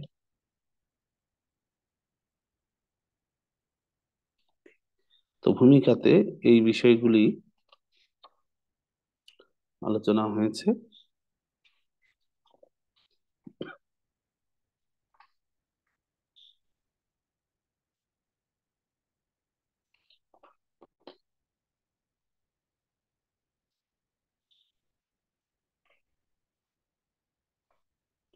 এবার আমরা আবাহন মন্ত্র, আবাহন মন্ত্রে যাব। ওম পূর্ণমদ পূর্ণমিদম পূর্ণাৎ পূর্ণমুদচ্যতে পূর্ণস্য পূর্ণমাদায় পূর্ণমেবাবশিষ্যতে। পরমেশ্বর ভগবান সর্বতোভাবে পূর্ণ, তিনি সম্পূর্ণভাবে পূর্ণ বলে এই দৃশ্যমান জগতে, এই দৃশ্যমান জগতের মতো তার থেকে উদ্ভূত সবকিছুই সর্বতোভাবে পূর্ণ। পরম পূর্ণ থেকে যা কিছু উদ্ভূত হয়েছে তা সবই পূর্ণ। কিন্তু যেহেতু তিনি হচ্ছেন পরম পূর্ণ, তাই তার থেকে অসংখ্য অখণ্ড ও পূর্ণ সত্তা বিনির্গত হলেও তিনি পূর্ণরূপে অবশিষ্ট থাকেন। তো প্রথমত হচ্ছেন ওম। তখন ওম বলতে আমরা কি বুঝি? শব্দার্থে বলা হচ্ছে শব্দ ব্রহ্ম। ভগবানের শব্দ রূপ হচ্ছে ওম। ওম শব্দটা হচ্ছে ভগবানেরই একটা রূপ। ভগবানকে শব্দের মাধ্যমে প্রকাশ করতে গেলে সেটা হচ্ছে ওম। ভগবান, ভাগবতম হচ্ছে ভগবানের বাংময় রূপ। ভাগবতম ভগবানের বাংময় রূপ, মানে বাক্য রূপ। আর ওম হচ্ছে ভগবানের শব্দ রূপ। হরে কৃষ্ণ মহামন্ত্র ভগবানের নাম রূপ। হরে কৃষ্ণ কৃষ্ণ কৃষ্ণ হরে হরে, হরে রাম রাম রাম হরে হরে। এটা হচ্ছে ভগবানের নাম রূপ, শব্দ রূপ, নাম রূপ, যদিও নাম আর শব্দ একই। হ্যাঁ। তারপরে বাগময় রূপ, স্বয়ং ভগবান। তারপরে অর্চা বিগ্রহ। ভগবানের বিভিন্ন রূপ রয়েছে। তো ওম হচ্ছে তার শব্দ রূপ, শব্দ ব্রহ্ম। তো এখন এই ওম শব্দটি নিয়ে নানা মুনির নানা মত, সন্ধি বিচ্ছেদ করে অনেকে বলেন যে অ, উ, ম, এই তিনটা অক্ষর যুক্ত হয়ে ওম হয়েছে। ভালো কথা, সন্ধি বিচ্ছেদ করলে তাই দাঁড়ায়। তা অ, উ, ম কি করে শব্দ ব্রহ্ম হতে পারে? অকার, উকার, মকার, এই তিনটা মিলে ওম হয়েছে। তিনটা শব্দ মিলে ওম একটা শব্দ তৈরি হয়েছে। তিনটা অক্ষর মিলে একটা ওম শব্দ তৈরি হয়েছে। তাহলে ওম কি শুধু অক্ষর, অক্ষরের সমষ্টি? যদি কেউ বলে যে ওম, ওম মানে অক্ষরের, তিনটা অক্ষরের সমষ্টি, কোন কোন অক্ষর? না অ, উ আর ম, এই তিনটা অক্ষরের সমষ্টি হচ্ছে ওম। একবার আমি এই পাকুড় ডিস্ট্রিক্ট, ঝাড়খণ্ডে পড়েছে, পাকুড় জেলা, সেই পাকুড়ে আমাদের একটা ইসকন সেন্টার আছে, সেখানে গিয়েছি। তো ওখানে যিনি প্রথম দেখাশোনা করতেন, উনি বললেন যে প্রভু একটা আহ ইংলিশ মিডিয়াম স্কুলে, হাই সেকেন্ডারি স্কুল, তো সেখানে প্রফেসর প্রিন্সিপাল যিনি, তিনি আমাদের খুব ভালোবাসেন। তো ওনার স্কুলে একটা আমরা প্রোগ্রাম করবো। ঠিক আছে, চল। তো গিয়েছি, গিয়ে দেখছি একদম আর্য সমাজের স্কুল, একদম ওম লেখা রয়েছে সব জায়গায়, রিসেপশনের গায়ে ওম, তারপরে সব জায়গায় ওম লেখা। তারপর যজ্ঞ শেখানো হয়, ছাত্ররা যজ্ঞও শেখে, প্রতিদিন যজ্ঞ হয়, প্রার্থনা হল রয়েছে, বিভিন্ন রকম রয়েছে, পরিবেশটা খুব সুন্দর, মনোরম। স্কুল পরিবেশ কিন্তু আশ্রমিক পরিবেশ। তো ক্লাস 11 এবং 12 এর স্টুডেন্টদেরকে রাখা হয়েছে, বাকিদের ছুটি দিয়ে দেওয়া হয়েছে। তো সেখানে একটা তাদের হল ঘরে বসা হলো। তা সবকিছু করার পরে আমি যখন বলা শুরু করলাম, তো আমি ছাত্রদের জিজ্ঞাসা করলাম, আচ্ছা বলো দেখি, ওম মানে কি? তোমাদের স্কুলে তো সব জায়গায় আমি দেখছি ওম ওম লেখা, তো ওম মানে কি? তো ওম মানে সহজে ছাত্র উঠে বললো অ উ ম। অ উ ম, এই তিনটা মিলেই ওম। তো তাদের জ্ঞান, ওম শব্দটা মানে অকার উকার মকারের সংযোগের ফলে ওম উৎপন্ন হয়েছে, এটা নির্বিশেষ রূপ বলে মনে হয়। ওম একটা শব্দ, সাউন্ড, যেহেতু সাউন্ডের কি রূপ থাকবে? নিরাকার। সাউন্ডকে যেহেতু দেখা যায় না, তার ফ্রিকোয়েন্সি কম্পাঙ্ক থাকতে পারে, যেহেতু আমরা দেখতে পাই না, তাই সাউন্ড শব্দ হচ্ছে নিরাকার। তাহলে ওম হচ্ছে নিরাকার, এইরকম একটা ওনারা ভাবেন, বা এই ধরনের বড়জোর তাদের একটা ধারণা রয়েছে। বা স্পিরিচুয়ালি দিক থেকে তারা কতটা কি শেখান আমি জানি না। তো আমি তাদের কাছে ব্যাখ্যা করলাম এই এই মন্ত্রটা, আবাহন মন্ত্র, ওম পূর্ণমদ পূর্ণমিদম পূর্ণাৎ পূর্ণমুদচ্যতে পূর্ণস্য পূর্ণমাদায় পূর্ণমেবা অবশিষ্যতে। ওমের সংজ্ঞা দেওয়া হয়েছে এখানে। ওম হচ্ছেন শব্দব্রহ্ম ভগবানের, বা স্বয়ং ভগবান। তিনি পূর্ণ, তিনি নিরাকার নন, সরৈশ্বর্যপূর্ণ। সমস্ত প্রকার ঐশ্বর্য, সমগ্র প্রকার বীর্য, সমগ্র প্রকার জ্ঞান, সমগ্র প্রকার যশ, সমগ্র প্রকার সৌন্দর্য, সমগ্র প্রকার বৈরাগ্য তার মধ্যে পূর্ণ মাত্রায় বিদ্যমান। তিনি হচ্ছেন সরৈশ্বর্যপূর্ণ পরমেশ্বর ভগবান, তিনি নিরাকার নন। প্রভুপাদ যেটা তাৎপর্য ব্যাখ্যা করছেন, যে তিনি নিরাকার নন, তার রূপ আছে, যে ওম পূর্ণ, তিনি হচ্ছেন পরম পূর্ণ। পরমেশ্বর ভগবান যাকে ওম বলা হচ্ছে, উনি হচ্ছেন পরম পূর্ণ, তিনি নিরাকার নন। হরি বল।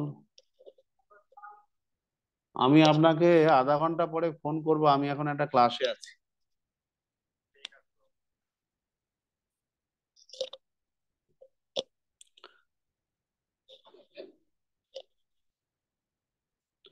তো তিনি হচ্ছেন পরম পূর্ণ, তিনি নিরাকার নন। অথচ এই ওমকে আহ, নির্বিশেষবাদীরা মনে করেন নিরাকার। যারা কর্মকাণ্ডী, সকাম কর্মী, তারা মনে করেন ওম উচ্চারণ করে আমরা যদি যজ্ঞ করি বা যজ্ঞে আহুতি দেই, তাহলে আমরা স্বর্গে যাব। তারা স্বর্গে যাওয়ার জন্য ওম উচ্চারণ করেন। নিরাকারবাদীরাও ওম উচ্চারণ করেন, তারা নির্বিশেষ ব্রহ্মে বিলীন হয়ে যাওয়ার জন্য তারা ওম উচ্চারণ করেন। অষ্টাঙ্গ যোগী, তারাও ওম উচ্চারণ করেন। অষ্টাঙ্গ যোগ অনুশীলন, যম, নিয়ম, আসন, প্রাণায়াম, প্রত্যাহার, ধ্যান, ধারণা, ধারণা, ধ্যান, সমাধি ইত্যাদিতে তারাও ওম উচ্চারণ করেন। তো তাদের ওম উচ্চারণের উদ্দেশ্য হচ্ছে পরমাত্মায় বিলীন হওয়া বা পরমাত্মার দর্শন লাভ করা।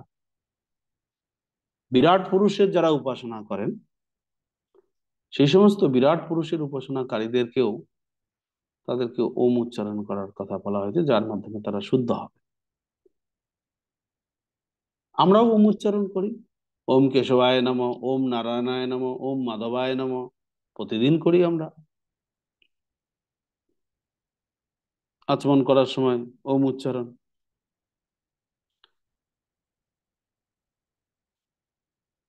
তা আমরা ওম উচ্চারণ করছি, আমরা জানি ওম মানে হচ্ছেন ভগবান স্বয়ং। ভক্তরা জানেন ওম মানে হচ্ছেন স্বয়ং কৃষ্ণ। যোগীরা ওমকে কৃষ্ণ রূপে জানেন না, তারা মনে করেন ওম মানে হচ্ছেন পরমাত্মা।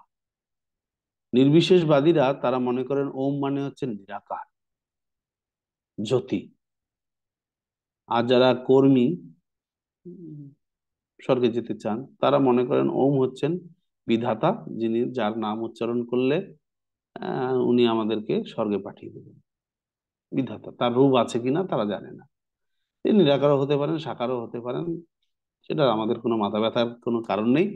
আমরা তার নাম উচ্চারণ করে যজ্ঞে আহুতি প্রদান করলে আমি স্বর্গে যাব বা জাগতিক ঐশ্বর্য লাভ করব। এই, কেউ কেউ মনে করেন ওম মানে শিব। আচ্ছা, শিব মনে করলেও তিনি যদি শিবও মনে করেন, তার তার রূপটাকে বিশ্বাস করছেন।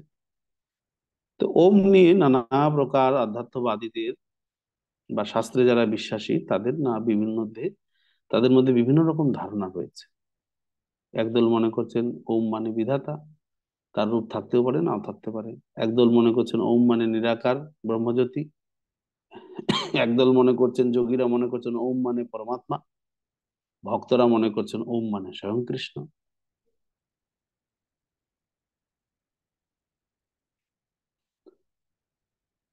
তো আমরা কেন মনে করছি ওম মানে স্বয়ং কৃষ্ণ? আমাদের এই ওম মানে স্বয়ং কৃষ্ণ মনে করার কি কারণ আছে? এখানে তো কৃষ্ণের নাম দেওয়া হয়নি। তাহলে আমরা কেন ওম মানে কৃষ্ণকে ধরবো? না, যেহেতু বৈশিষ্ট্য বলা হয়েছে তিনি হচ্ছেন পরম পূর্ণ, তো পরম পূর্ণ মানে তার থেকে শ্রেষ্ঠ আর কেউ নেই। তার থেকে শ্রেষ্ঠ আর কেউ নেই, তিনি পরম পূর্ণ। তো কৃষ্ণের থেকে শ্রেষ্ঠ আর কেউ নেই, তাই ওম মানে স্বয়ং কৃষ্ণ।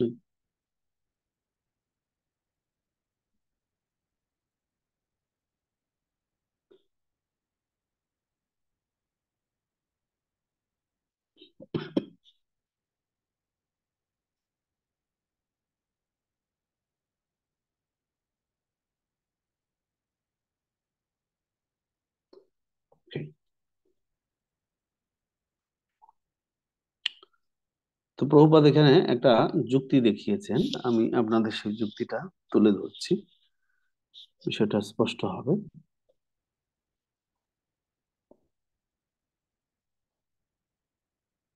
আমি একটা ছবি আঁকছি, আপনারা ছবিটা দেখুন, দেখে বলবেন আসলে এটা কিসের ছবি।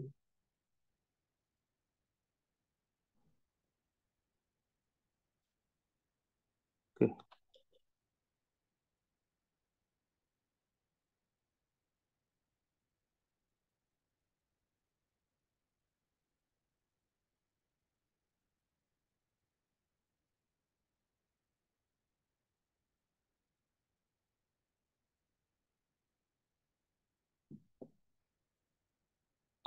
বলুন এই ছবিটা কিসের ছবি?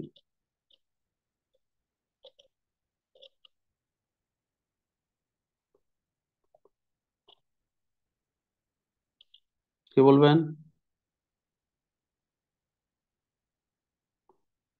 ছবি একটা আঁকা হলো, এটা কি ছবি আঁকা হলো?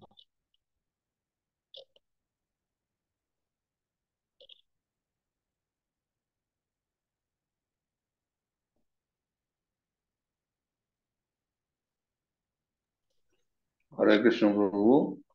হুম। ধন্যবাদ, প্রণাম প্রভু। ছবিটা দেখে মনে হচ্ছে অমাবস্যার চাঁদ।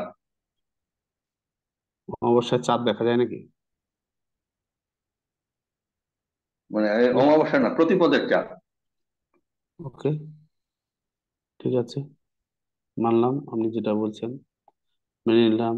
আপনি হয়তো একজন জ্ঞানগর্ভ ব্যক্তি, যখন আপনার কথাটা তার অমান্য করতে পারি না, মানলাম।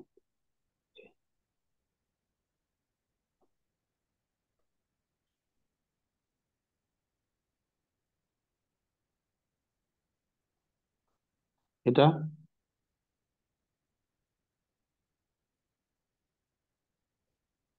এটা সম্বন্ধে আপনার কি ধারণা? বলুন, মাইক অন করে আছেন আপনি।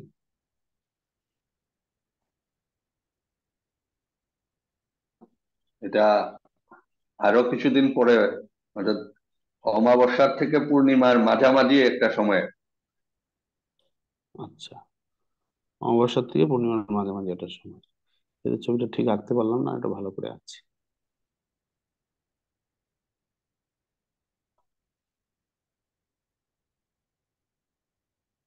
হুম, অমাবস্যা থেকে পূর্ণিমার মাঝামাঝি।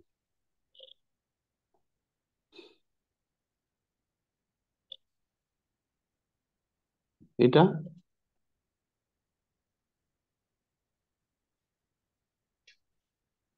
পূর্ণিমার দিকে, এটা তো পূর্ণিমার চাঁদ। ওকে, লিখে রাখছি।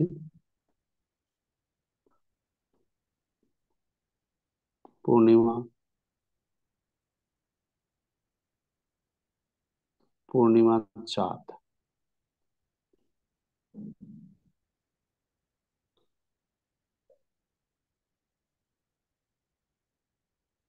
হুম,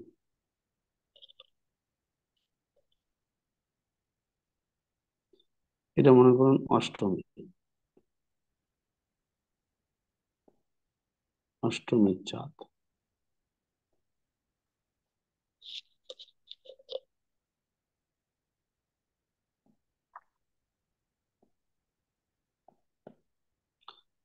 আর এটা মনে করুন প্রতিপদ, প্রতিপদের চাঁদ।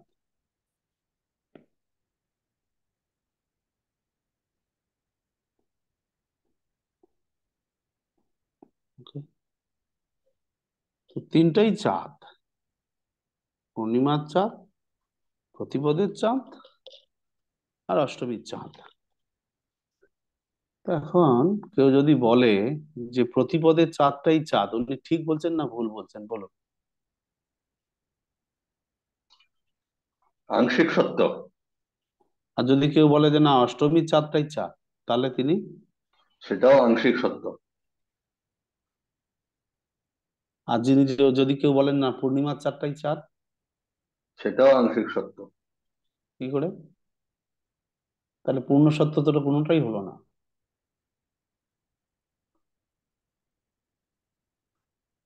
চাঁদের প্রতিপদ থেকে পূর্ণিমা পর্যন্ত যতগুলি কলা দেখা যায় সবগুলি চাঁদের, চাঁদ বা চাঁদের অংশ।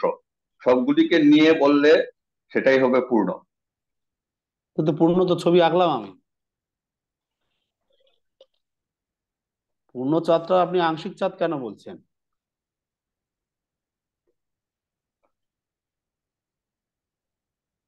বাকিগুলো আংশিক চাঁদ হতে পারে, কিন্তু পূর্ণিমা চাঁদটাকে তো পূর্ণ চাঁদই বলতে হবে আপনাকে, ওটাকে তো আংশিক চাঁদ বলতে পারেন না।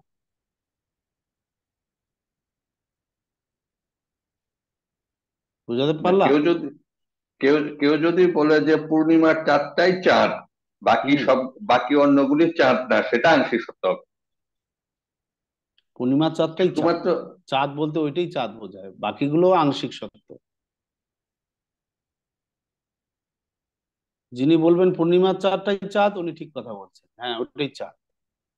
কিন্তু অন্যান্য তিথিতে যে চাঁদ গুলো, ওগুলো হচ্ছে চাঁদ কিন্তু আংশিক, পূর্ণ নয়। ওকে। ঠিক আছে। তো তেমনি যারা বলছেন পরম তত্ত্ব তিনটা রূপ রয়েছে, একটা হচ্ছে ভগবান, ভগবান, হুম, আর এটা হচ্ছে পরমাত্মা,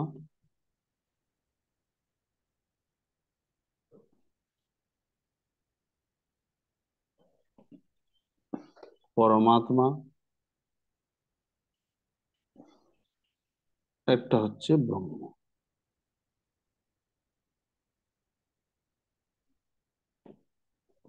ব্রহ্ম, পরমাত্মা, ভগবান। ব্রহ্ম, পরমাত্মা, ভগবান, তিন রূপে পরম তত্ত্বকে উপলব্ধি করা যায়।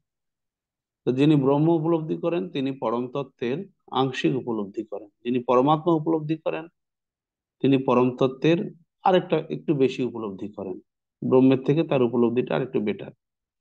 কিন্তু যিনি ভগবান উপলব্ধি করেছেন তিনি পরম তত্ত্বকে পূর্ণরূপে উপলব্ধি করেছেন। অর্থাৎ ভগবান যে তার রূপ আছে, তিনি সাকার, তিনি নিরাকার নন, এটা যিনি উপলব্ধি করতে পেরেছেন এবং তিনি হচ্ছেন স্বয়ং কৃষ্ণ, এটা যার উপলব্ধি এসছে তিনি পরম তত্ত্বকে পূর্ণরূপে উপলব্ধি করেছেন। কিন্তু যিনি যোগী পরমাত্মাকে উপলব্ধি করলেন, মনে করুন মনে করুন উনি বিষ্ণুকে উপলব্ধি করেছেন, তাও তার উপলব্ধি পূর্ণ নয়। কারণ তিনি বিষ্ণু সর্বশ্রেষ্ঠ নন, সর্বশ্রেষ্ঠ হচ্ছেন কৃষ্ণ। তার রিয়েলাইজেশন যেহেতু কৃষ্ণ পর্যন্ত পৌঁছায়নি, তাই যোগীর পরমাত্মা উপলব্ধি বা বিষ্ণু উপলব্ধিটাও শ্রেষ্ঠ নয়, আংশিক। কিন্তু পরমাত্মা চতুর্ভুজ, বিষ্ণুরূপ। আর যিনি নিরাকার ব্রহ্মজ্যোতির উপলব্ধি করছেন জ্ঞানীরা, নির্বিশেষবাদীরা, তাদের উপলব্ধি পরম তত্ত্ব সম্পর্কে একেবারেই আংশিক, যোগীর থেকেও কম। পূর্ণ উপলব্ধি পরম তত্ত্বের একমাত্র যিনি পরম তত্ত্বকে সাকার রূপে উপলব্ধি করেছেন এবং তিনি যে স্বয়ং কৃষ্ণ, এই উপলব্ধিটা যার হয়েছে তিনি পরম তত্ত্বকে পূর্ণরূপে উপলব্ধি করেছেন।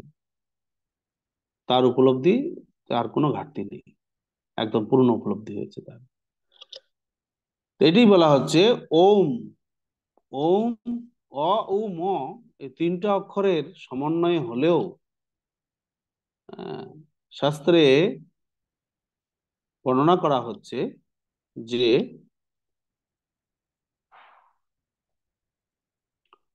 অ মানে হচ্ছে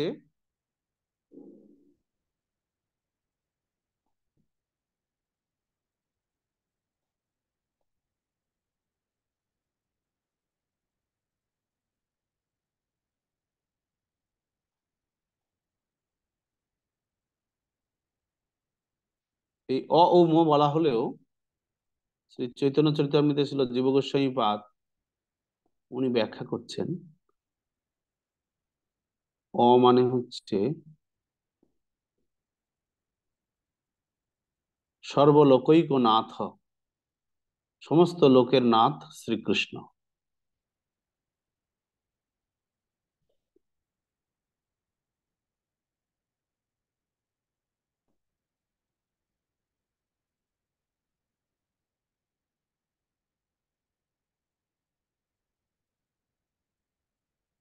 সর্বলোকৈক নাথ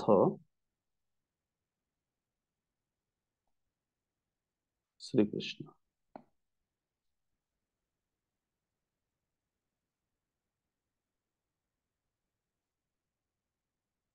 হুম।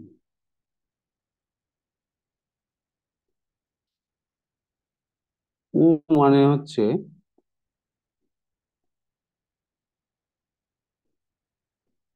লাদিনী শক্তি শ্রীমতী রাধারানী।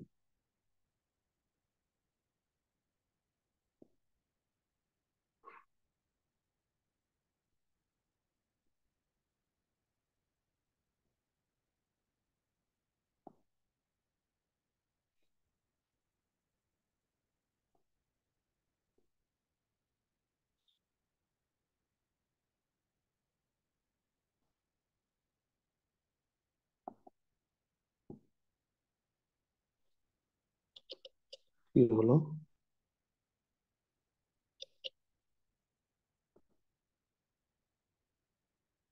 পেজটা গেল কোথায়?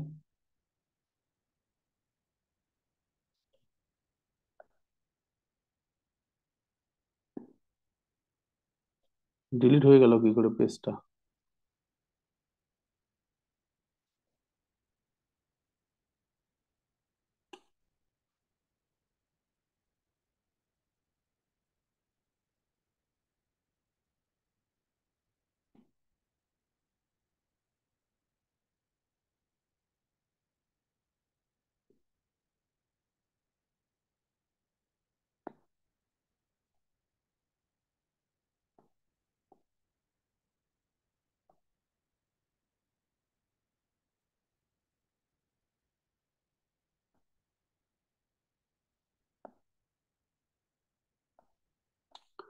আর মতে হচ্ছে সমস্ত জীব।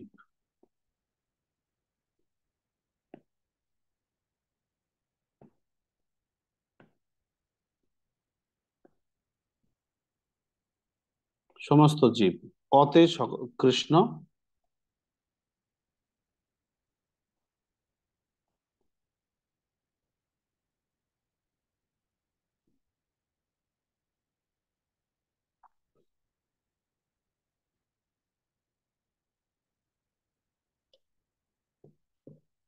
অতে হচ্ছেন শ্রীকৃষ্ণ। উতে হচ্ছেন শ্রীমতী রাধারানী। এবং মতে হচ্ছে সমস্ত জীব। এই সবাইকে মিলে হচ্ছে ওম।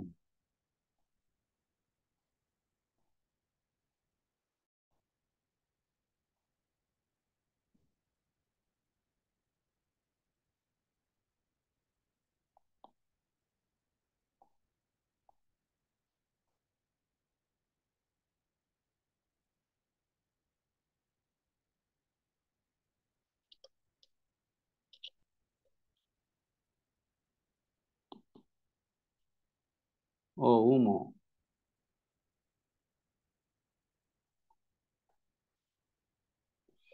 তো এই যে আপনারা কায়দা কানুন করে এই যে চাপাচাপি করছেন, আমার লেখা সব ডিলিট হয়ে যাচ্ছে।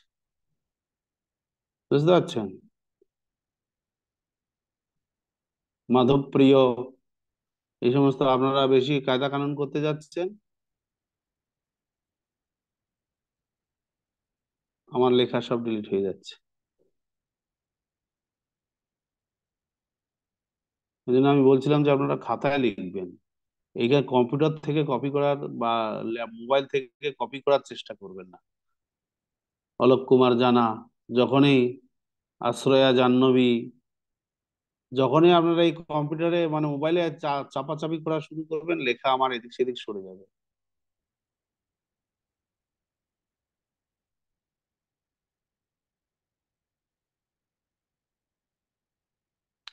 তো ওম পূর্ণ, এটুক শব্দের অর্থ আমরা এতক্ষণ ব্যাখ্যা করলাম যে ওম হচ্ছেন পূর্ণ। তিনি স্বয়ং কৃষ্ণ, এবং তিনি শুধু একা নন, তার অন্তরঙ্গা শক্তি শ্রীমতী রাধারানী এবং সমস্ত জীবকে নিয়ে ওম কে বোঝানো হয়েছে।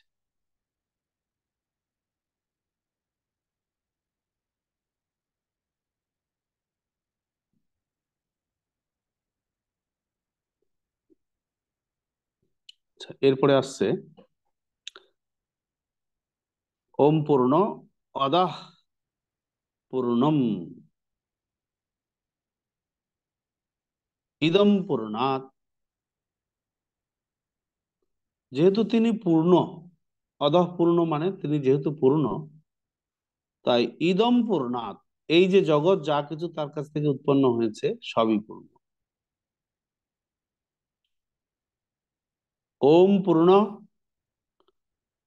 ওম পূর্ণম অদঃ পূর্ণম, যেহেতু তিনি পূর্ণ, তাই তার কাছ থেকে ইদম পূর্ণাৎ, তার কাছ থেকে যা কিছু উৎপন্ন হয়েছে তাও পূর্ণ। পূর্ণাৎ পূর্ণ মুদচ্যতে, পূর্ণ থেকে পূর্ণই উৎপন্ন হয়। ভগবান যেহেতু পূর্ণ, তাই তার কাছ থেকে যা কিছু উৎপন্ন হয়েছে পূর্ণ। এই দৃশ্যমান জগৎ তার থেকে উৎপন্ন হয়েছে, এটাও পূর্ণ। এই জগৎটা পূর্ণ আমরা কি করে বুঝবো? জগতে তো চারধারে শুধু অপূর্ণতার প্রতিচ্ছবি আমরা দেখতে পাই। Crisis, crisis, crisis. তেলের দাম, পেট্রোলের দাম, ডিজেলের দাম বাড়ছে। অপূর্ণতার জন্যই তো জিনিসপত্রের দাম বাড়ছে। কৃষকরা বলছে আমাদের এমএসপি নির্ধারণ করতে হবে, এই করছে। তাদের যদি আবার রেট বাড়িয়ে দেয়, সাধারণ পাবলিকের মাথায় এসে চাপবে। হ্যাঁ, বলুন কি বলছেন? প্রভু ধন্যবাদ প্রণাম। কি লেখালেন এটা তো বোঝাই গেল না লেখাগুলো। শুনতে পারলেন তো? হ্যাঁ, শোনা গেছে এমনি। ব্যাস, শুনে লিখতে হতো আপনাকে, শুনে লিখতে হতো। আচ্ছা। বোঝা যায়নি যখন শুনে তো বুঝতে পারছিলেন যে আমি কি বলছি।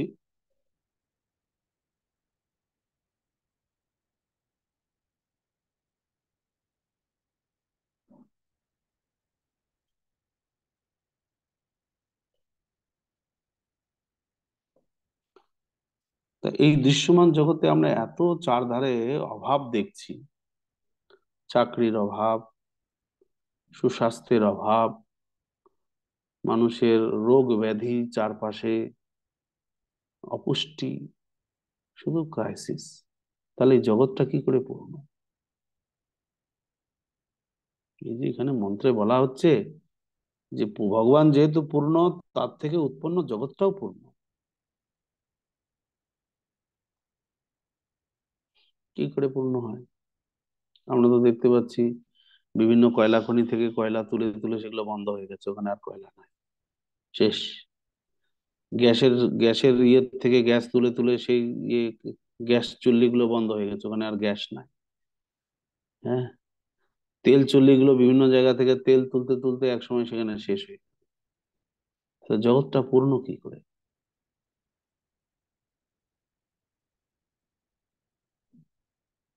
অথচ বলা হচ্ছে জগৎ পূর্ণ, ভগবান থেকে যেহেতু উৎপন্ন হয়েছে তাই জগৎটাও পূর্ণ।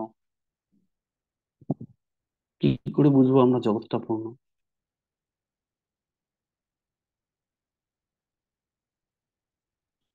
দুই একটা উদাহরণ দেন তো, জগৎটা পূর্ণ দুই একটা উদাহরণ দেন। আমি তো অনেকগুলো দেখালাম যে এখানে পূর্ণতার কোনো নামগন্ধ নাই। আপনারা উদাহরণ দেন যে না, জগৎটা পূর্ণ আসলে। কিভাবে আমরা বুঝবো যে জগৎটা পূর্ণ?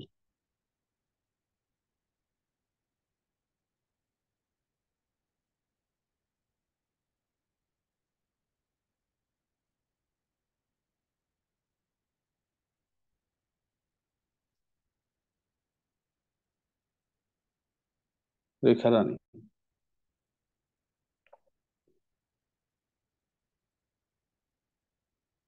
হরে কৃষ্ণ।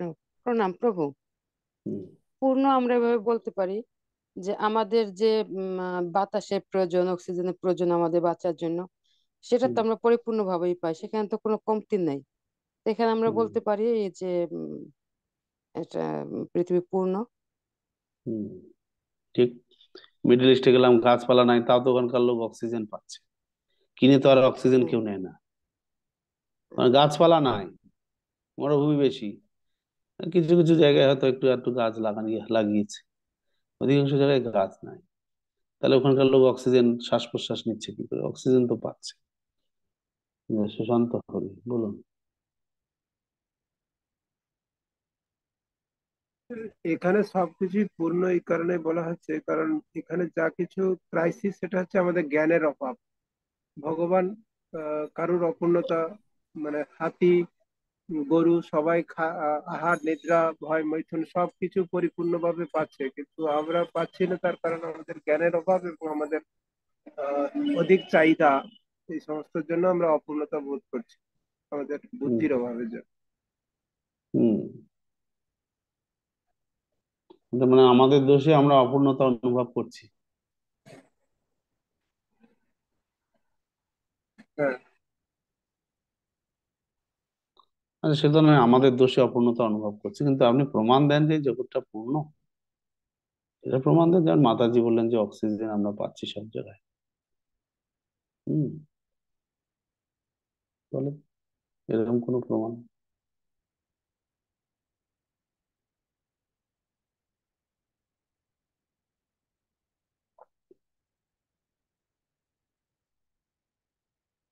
আর কেউ?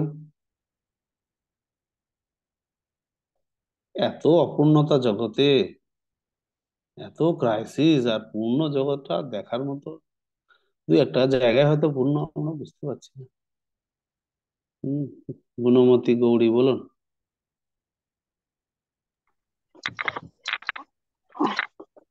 ও প্রণাম। বলছি আমরা সারাদিন আলো পাই। হম। তো প্রতিদিন পাই, শুধু সারাদিন না। 24 ঘন্টায় আলো পাই। 24 ঘন্টা না পাই, কিন্তু 12 ঘন্টা করে তো পাই। হ্যাঁ। সূর্যের আলো কমছে সূর্যের কি? আলো না। সূর্যের আলো তো কমছে না। চন্দ্রের আলো কি কমে? না, তাহলে না অমাবস্যাতে কমে। সেটা তারপরেও তো আবার হয় নাকি? ফুরিয়ে তো হ্যাঁ, যায় না। না।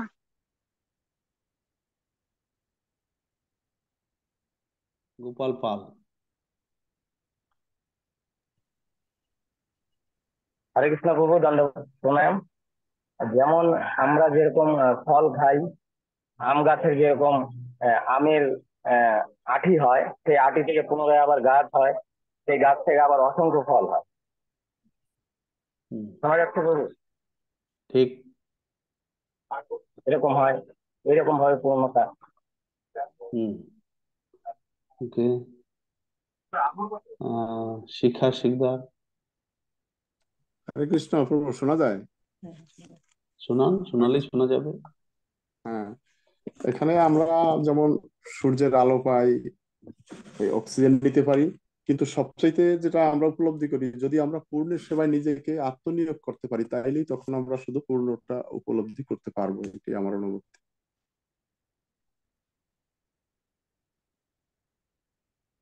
বনমালী মধুসূদন। হরে কৃষ্ণ প্রভু, বলছি আমরা কুয়ো থেকে যতই জল তুলি জল তো থেকে যায়, জলই পাই, জল শেষ হুম, হচ্ছে না। টিউবওয়েল থেকে তাই তো। সাপোজ জল বের করে জল পেয়ে যাচ্ছে, জল শেষ হচ্ছে না। হুম, ঠিক। জল মানে আপনার ঠাকুর দাদাও সেই কুয়োর জল খেয়েছে, আপনিও সেই কুয়োর জল খাচ্ছেন। হ্যাঁ, খাচ্ছে প্রভু। কুয়োর জল শেষ হচ্ছে না। 14 পুরুষ একই কুয়োয় জল খাচ্ছে, তাও জল শেষ হচ্ছে না। হ্যাঁ, চিদানন্দ মথুরা, বলুন।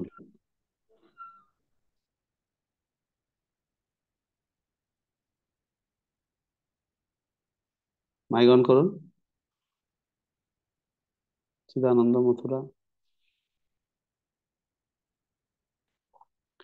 মাইক্রোফোনটা অন করুন। হাত জোর করলে হবে না, হাতটা মাইক্রোফোনের জায়গায় ওখানে টাচ করুন, তবে হবে। হ্যাঁ, শোনা যাচ্ছে বলুন। প্রভু? এই বিশ্বজগৎকে পরিচালনা করবার জন্য ভগবান সর্বতোভাবেই সবকিছু দিয়েছেন, এজন্যই তিনি পূর্ণ। জগৎটা কি করে পূর্ণ সেটা বলুন। তাহলে তো মাঝে মধ্যে পেঁয়াজের দাম 200 টাকা কিলো হয় কেন? না, ওনার বলেন। কৃপাতেই তো সবকিছুই পূর্ণ হয়েই আছে, এই জন্যই তিনি ডিমের আন্ডা, ডিমের হালি কত করে এখন বলতে পারবেন? বলতে পারবো না। যারা কেনে তারা জানে কিরকম দাম বেড়ে গেছে। বুঝতে পারছেন? যদি পূর্ণ হতো, যদি ক্রাইসিস না থাকতো, তাহলে দাম বাড়তো। যখন জিনিস অ্যাভেলেবল থাকে তখন জিনিসের সবকিছু মূল্য কম থাকে। হ্যাঁ, বাঁধাকপি শেষ বাজারে কেউ খায় না, গরুতেও খায় না। বাজারে কি মানে দামই নাই। আর তো প্রথম সিজনে কি দাম। তো ক্রাইসিস যদি না থাকে তাহলে তো দ্রব্যমূল্য সঠিক থাকবে। দ্রব্যমূল্যস্ফীত হওয়ার কোনো কথা নেই, তার মানে ক্রাইসিস আছে। বলুন সর্বগুণ সুচিত্রা। হরে কৃষ্ণ প্রভু, দণ্ডবত প্রণাম। হ্যাঁ, বলছি আমরা যে ওই যে পূর্ণ নয়, উনার ইন্টারনেট পূর্ণ নয়, বুঝে যাচ্ছে। একটা কথাও শুনতে পাচ্ছি না, টি টি টি টি টি টি টি টি করছে। বলুন না। জগতে আছি, জগতে যা কিছু দ্রব্য আমরা এই জগৎ থেকে নিই, মানে কোন কিছু তৈরি- হরে কৃষ্ণ, হরে কৃষ্ণ। বলছি বাড়ি বানাতে বা একটা কোনো কিছু প্রজেক্ট করতে, মানে কিছু ব্যবহার করার পরেও সেটা পূর্ণই থাকে, মানে আমরা সবকিছু তো এখান থেকে তৈরি করতে পারি না। এগুলো আমরা নিজে কিছু বানাচ্ছি না, এগুলো ভগবান সৃষ্টি করেছে, আমরা শুধু একটা রূপ দিই, পরে বলি আমরা বানিয়েছি, কিন্তু আমরা তো কিছুই বানাই না। তাই জন্য ভগবান আচ্ছা, পূর্ণ। ভগবান পূর্ণ হোক, ওটাতে আমার আপত্তি নেই। আমার প্রশ্ন হচ্ছে জগৎটা কি করে পূর্ণ? ভগবান পূর্ণ, এতে তো আমার বিন্দুমাত্র আপত্তি নেই, বা বিন্দুমাত্র আমার অবিশ্বাস নেই। Okay? তা আমরা দেখছি যে জগতে কিছু যা তৈরি হচ্ছে তা পূর্ণ। যেমন ময়ূরের পালক, পেন্টিং করে কেউ এরকম বানাতে পারবে? যে ময়ূর, তার যে পালক, পালকের চোখ, বলুন দেখি। যদি ভগবানের সৃষ্টি যদি পূর্ণ না হতো, একটা ময়ূরের পেখমে যে চোখ লাগানো আছে, এটা কোনো ডিফেক্ট আছে? এই যে সৃষ্টিতে যে এই যে সৌন্দর্য, এতে কোনো ডিফেক্ট আছে? কোনো ডিফেক্ট নাই। আপনি হয়তো বলতে পারেন যে এই বাচ্চাটা বিকলাঙ্গ হয়ে গেল, এটা পূর্ণ হলো না তো। বিকলাঙ্গ জন্ম নিল, তো দুই একটা কেস এরকম বিকলাঙ্গ জন্ম নেয় শিশু সন্তান, দেখে মনে হয় যেন না, পূর্ণতার ঘাটতি রয়েছে। কিন্তু তার পিছনেও কারণ আছে, যে কেন সে বিকলাঙ্গ হয়ে জন্মগ্রহণ করলো। বা দেখা যাচ্ছে যে পিতার মৃত্যুর আগেই পুত্র মারা যাচ্ছে, মনে হয় যেন সিস্টেমটা অপূর্ণ।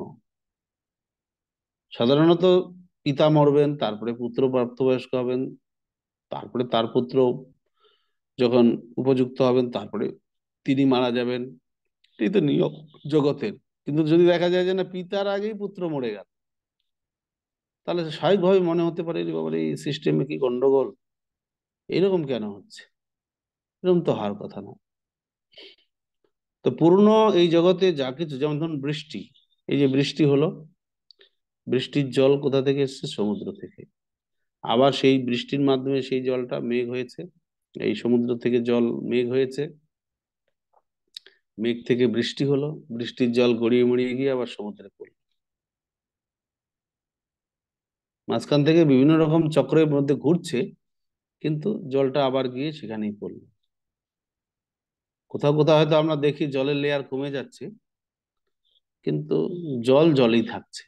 আপনি স্নান করে কাপড়ই কাচুন, বা আপনি মানে জল পান করে জল আপনার শরীরের ভিতরেই ঢোকান, আপনার শরীর থেকেও তো জল বেরোচ্ছে।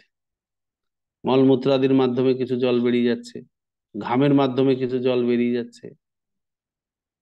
আমরা ব্যবহার করছি জিনিসগুলো বিভিন্ন কাজে, কিন্তু মেইন যদি আমরা বিচার করে থাকি, এই যে 24টা উপাদান আছে এই জড় জগতে, এগুলোর কোনো কিন্তু ঘাটতি হচ্ছে না। আমাদের ডিস্ট্রিবিউশনের অভাবের জন্য আমাদের কৃত্রিম ভাবে আমরা ক্রাইসিস অনুভব করি। ডিস্ট্রিবিউশন যদি ঠিক থাকতো কোয়ালিটি অনুসারে, যোগ্যতা অনুসারে, তাহলে এরকম কোনো অভাব হতো না। হুম। তা পূর্ণ এই জগতে আমাদের দেখুন, যতদিন এই জগৎটা থাকার কথা, ততদিনে এখানে যা যা দরকার সবই আছে। জীবের ভরণ পোষণের জন্য যা যা দরকার সবই এখানে আছে।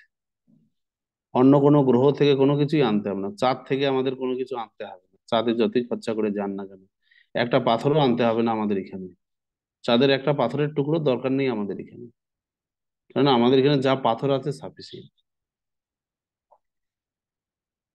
অন্য কোনো গ্রহ থেকে এক টুকরো পাথরেরও দরকার নেই। এবার আপনার চাহিদা থাকতে পারে, না আমি মঙ্গল গ্রহের পাথর দিয়ে আমি মেঝে ফ্লোর করব, আমি এখানকার কোনো মার্বেল পাথর নেব না, আমি মঙ্গল গ্রহ থেকে পাথর নিয়ে আসবো। এসে নিয়ে আসুন, যান আপনার, এত যখন ক্রাইসিস, এত যখন চাহিদা, খরচা করে যান মঙ্গল গ্রহে। এরা লরি নিয়ে যান, লরি ভর্তি করে পাথর নিয়ে আসুন, দিয়ে সেই পাথর চেড়াই মেড়াই করে আপনার মেঝেতে লাগান, মোজাইক করুন। এই জগতের প্রাণীদের ভরণ পোষণের জন্য যা দরকার সব এই জগতের মধ্যে দেওয়া আছে, এবং ব্রহ্মার 100 বছর পর্যন্ত এখানে এটা পূর্ণরূপেই থাকবে, একটুকু বিন্দু মাত্র কোনো ঘাটতি হবে না। হুম। যদি যেগুলো আমরা ক্রাইসিস দেখতে পাচ্ছি, এগুলো ম্যান মেড, আমরা অপচয় করেছি তাই। আমাদের অপচয়ের জন্য এই সমস্ত। আমাকে কেউ একজন বলছিলেন যে 500 বছর ধরে গরুর গাড়ি চলেছে, 500 বছর ধরে গরুর গাড়িতে মানুষ যাতায়াত করেছে। আমি দেখেছি, আমার কাকাদের বিবাহ হয়েছে গরুর গাড়ি করে, বরযাত্রী গেছে, বুঝতে পারছেন? এখন আর বরযাত্রী কেউ গরুর গাড়িতে যায় না, তার আগে পালকি ছিল। আপনাদেরও হয়তো অনেকে আছেন এখানে, বিবাহ করতে গেছেন গরুর গাড়িতে চড়ে, আছেন কেউ সেরকম? থাকলে একটু লজ্জা মুক্ত হয়ে হাত তুলুন, যে গরুর গাড়িতে বিবাহ করতে গেছেন, গরুর গাড়িতে ছাউনি করে বরযাত্রী বর।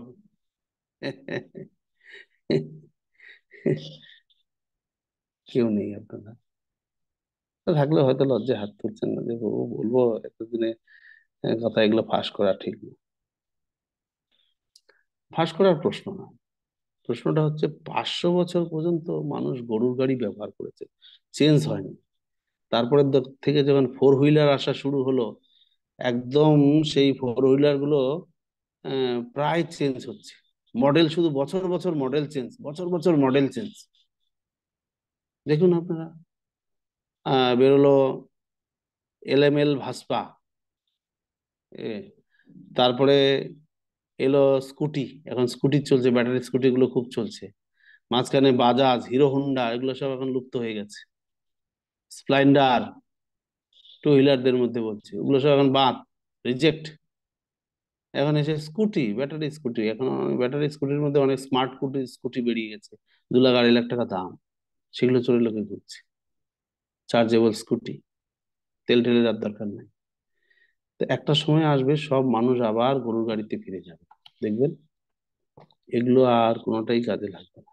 কারণ এই যে এত মিসইউজ হয়েছে, এই মিসইউজের জন্য মানুষকে আবার সেই কেরোসিন তেল আর গরুর গাড়ি করেই যাতায়াত করতে হবে, আর নাহলে পালকি। এটা 500 বছর পরে এরকম পরিস্থিতি আবার আসবে। তো মুখ্য বিষয় হচ্ছে যে আমরা যেহেতু এখানে জিনিসের মিসইউজ করছি, তাই আমাদের ক্রাইসিস। তা না হলে আমাদের যতটুকু প্রয়োজন ততটুকু নিয়ে যদি আমরা সন্তুষ্ট থাকতাম, বা আমাদের জন্য যতটুকু বরাদ্দ করা হয়েছে ততটুকু যদি আমরা সন্তুষ্ট থাকতাম, তাহলে এই ক্রাইসিস আমাদের অনুভব হতো না। যেহেতু আমরা পরমেশ্বর ভগবানকে মানি না, পরমেশ্বর ভগবানের বিধান মেনে চলি না, তাই আমাদের এই অপূর্ণতা। হম।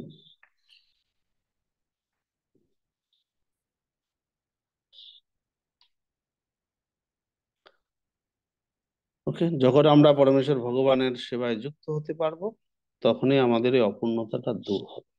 তা না হলে অপূর্ণতা থেকেই যাবে। ওকে, তো এই পর্যন্ত আমাদের আলোচনা হলো।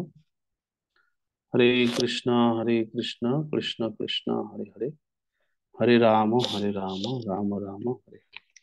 শ্রীল প্রভুপাদ কি জয়, শ্রী উপনিষদ কি জয়, সমবেত ভক্ত বৃন্দ কি জয়, গৌর প্রেমানন্দে হরে হরে বল। তো মন্ত্র 1, মন্ত্র 2, মন্ত্র 3, এই 3টা মন্ত্র আপনারা পড়ে আসবেন। আমরা শুক্রবার দিন আপনাদের ক্লাস নেব।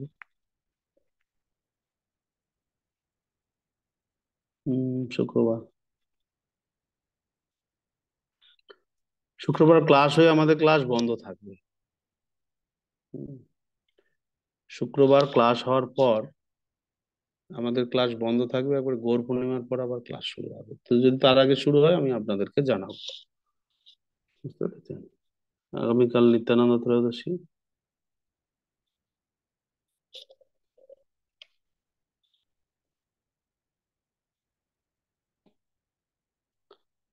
ঠিক। হ্যাঁ, বনমালী মধুসূদন বলুন।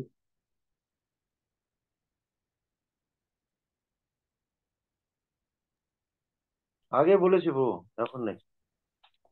শঙ্কর্ষণ বলরাম। হরে কৃষ্ণ প্রভু। প্রভু আমাদের যে শ্লোক গুলা হয় কি প্রভু, যে কিছু নোট করার জন্য যে বলেন, ওই নোট গুলা কিন্তু আমরা সাথে সাথে করতে পারি না। তো মানে যে স্ক্রিন থেকে চলে যায়। তো আপনি বলছেন যে আমি যে বলি তো বলার সাথে সাথে নোট করেন, তো বলার সাথে সাথে প্রভু আমি তো একটু মূর্খ, এর জন্য প্রভু নোট করতে পারি না। তো প্রভু আমাদের রেকর্ডিংটা যদি একটু মানে আগায় দেওয়া হয়, তারপর জন্য আমরা রিপ্লে শুনে তারপর প্রভু নোট করতে পারি, বা আরো কিছু আমরা উপকৃত হতে পারি। এক, আর দ্বিতীয় বিষয় হচ্ছে ব্রো, আমি এই যে এই এই শুক্রবার যে ক্লাস হবে এরপরে কি আর মানে গৌর পূর্ণিমার আগে, গৌর পূর্ণিমার পরে কি আবার আমাদের এইসব ঈশো উপনিষদের ক্লাস থাকবে না, গীতাতে চলে যাবে না আমরা? এটা শেষ না হলে আর অন্য কোনো মধ্যে ঢোকা হবে না। যেটা শুরু হয়েছে এটা শেষ হবে, পরীক্ষা হবে, তারপরে অন্য ক্লাস।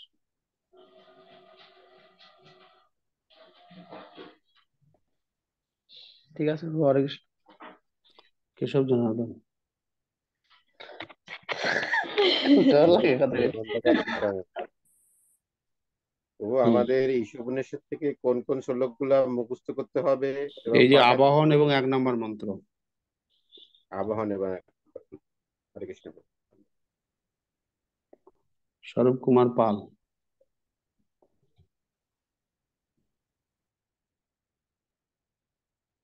হরে কৃষ্ণ প্রভু।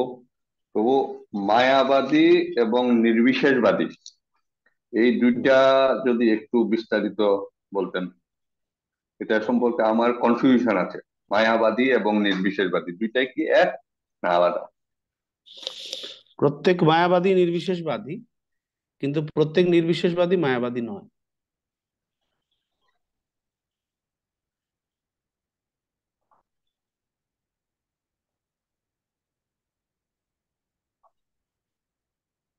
এটা পরে আমরা আবার ব্যাখ্যা করব, আপাতত এইটুক জেনে রাখুন। রিয়েলমি,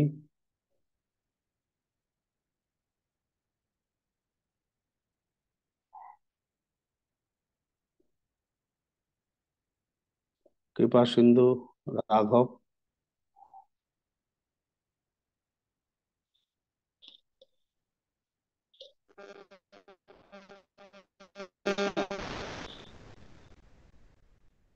বলুন। বলছিলাম যে 1 নম্বর শ্লোক আর আবার ওটাকে এখনই মুখস্থ করে পাঠিয়ে দেওয়া যাবে? দেওয়া যাবে, যাবে? দেওয়া যাবে, দেওয়া যাবে। ঠিক আছে। আশ্রয় জাহ্নবী।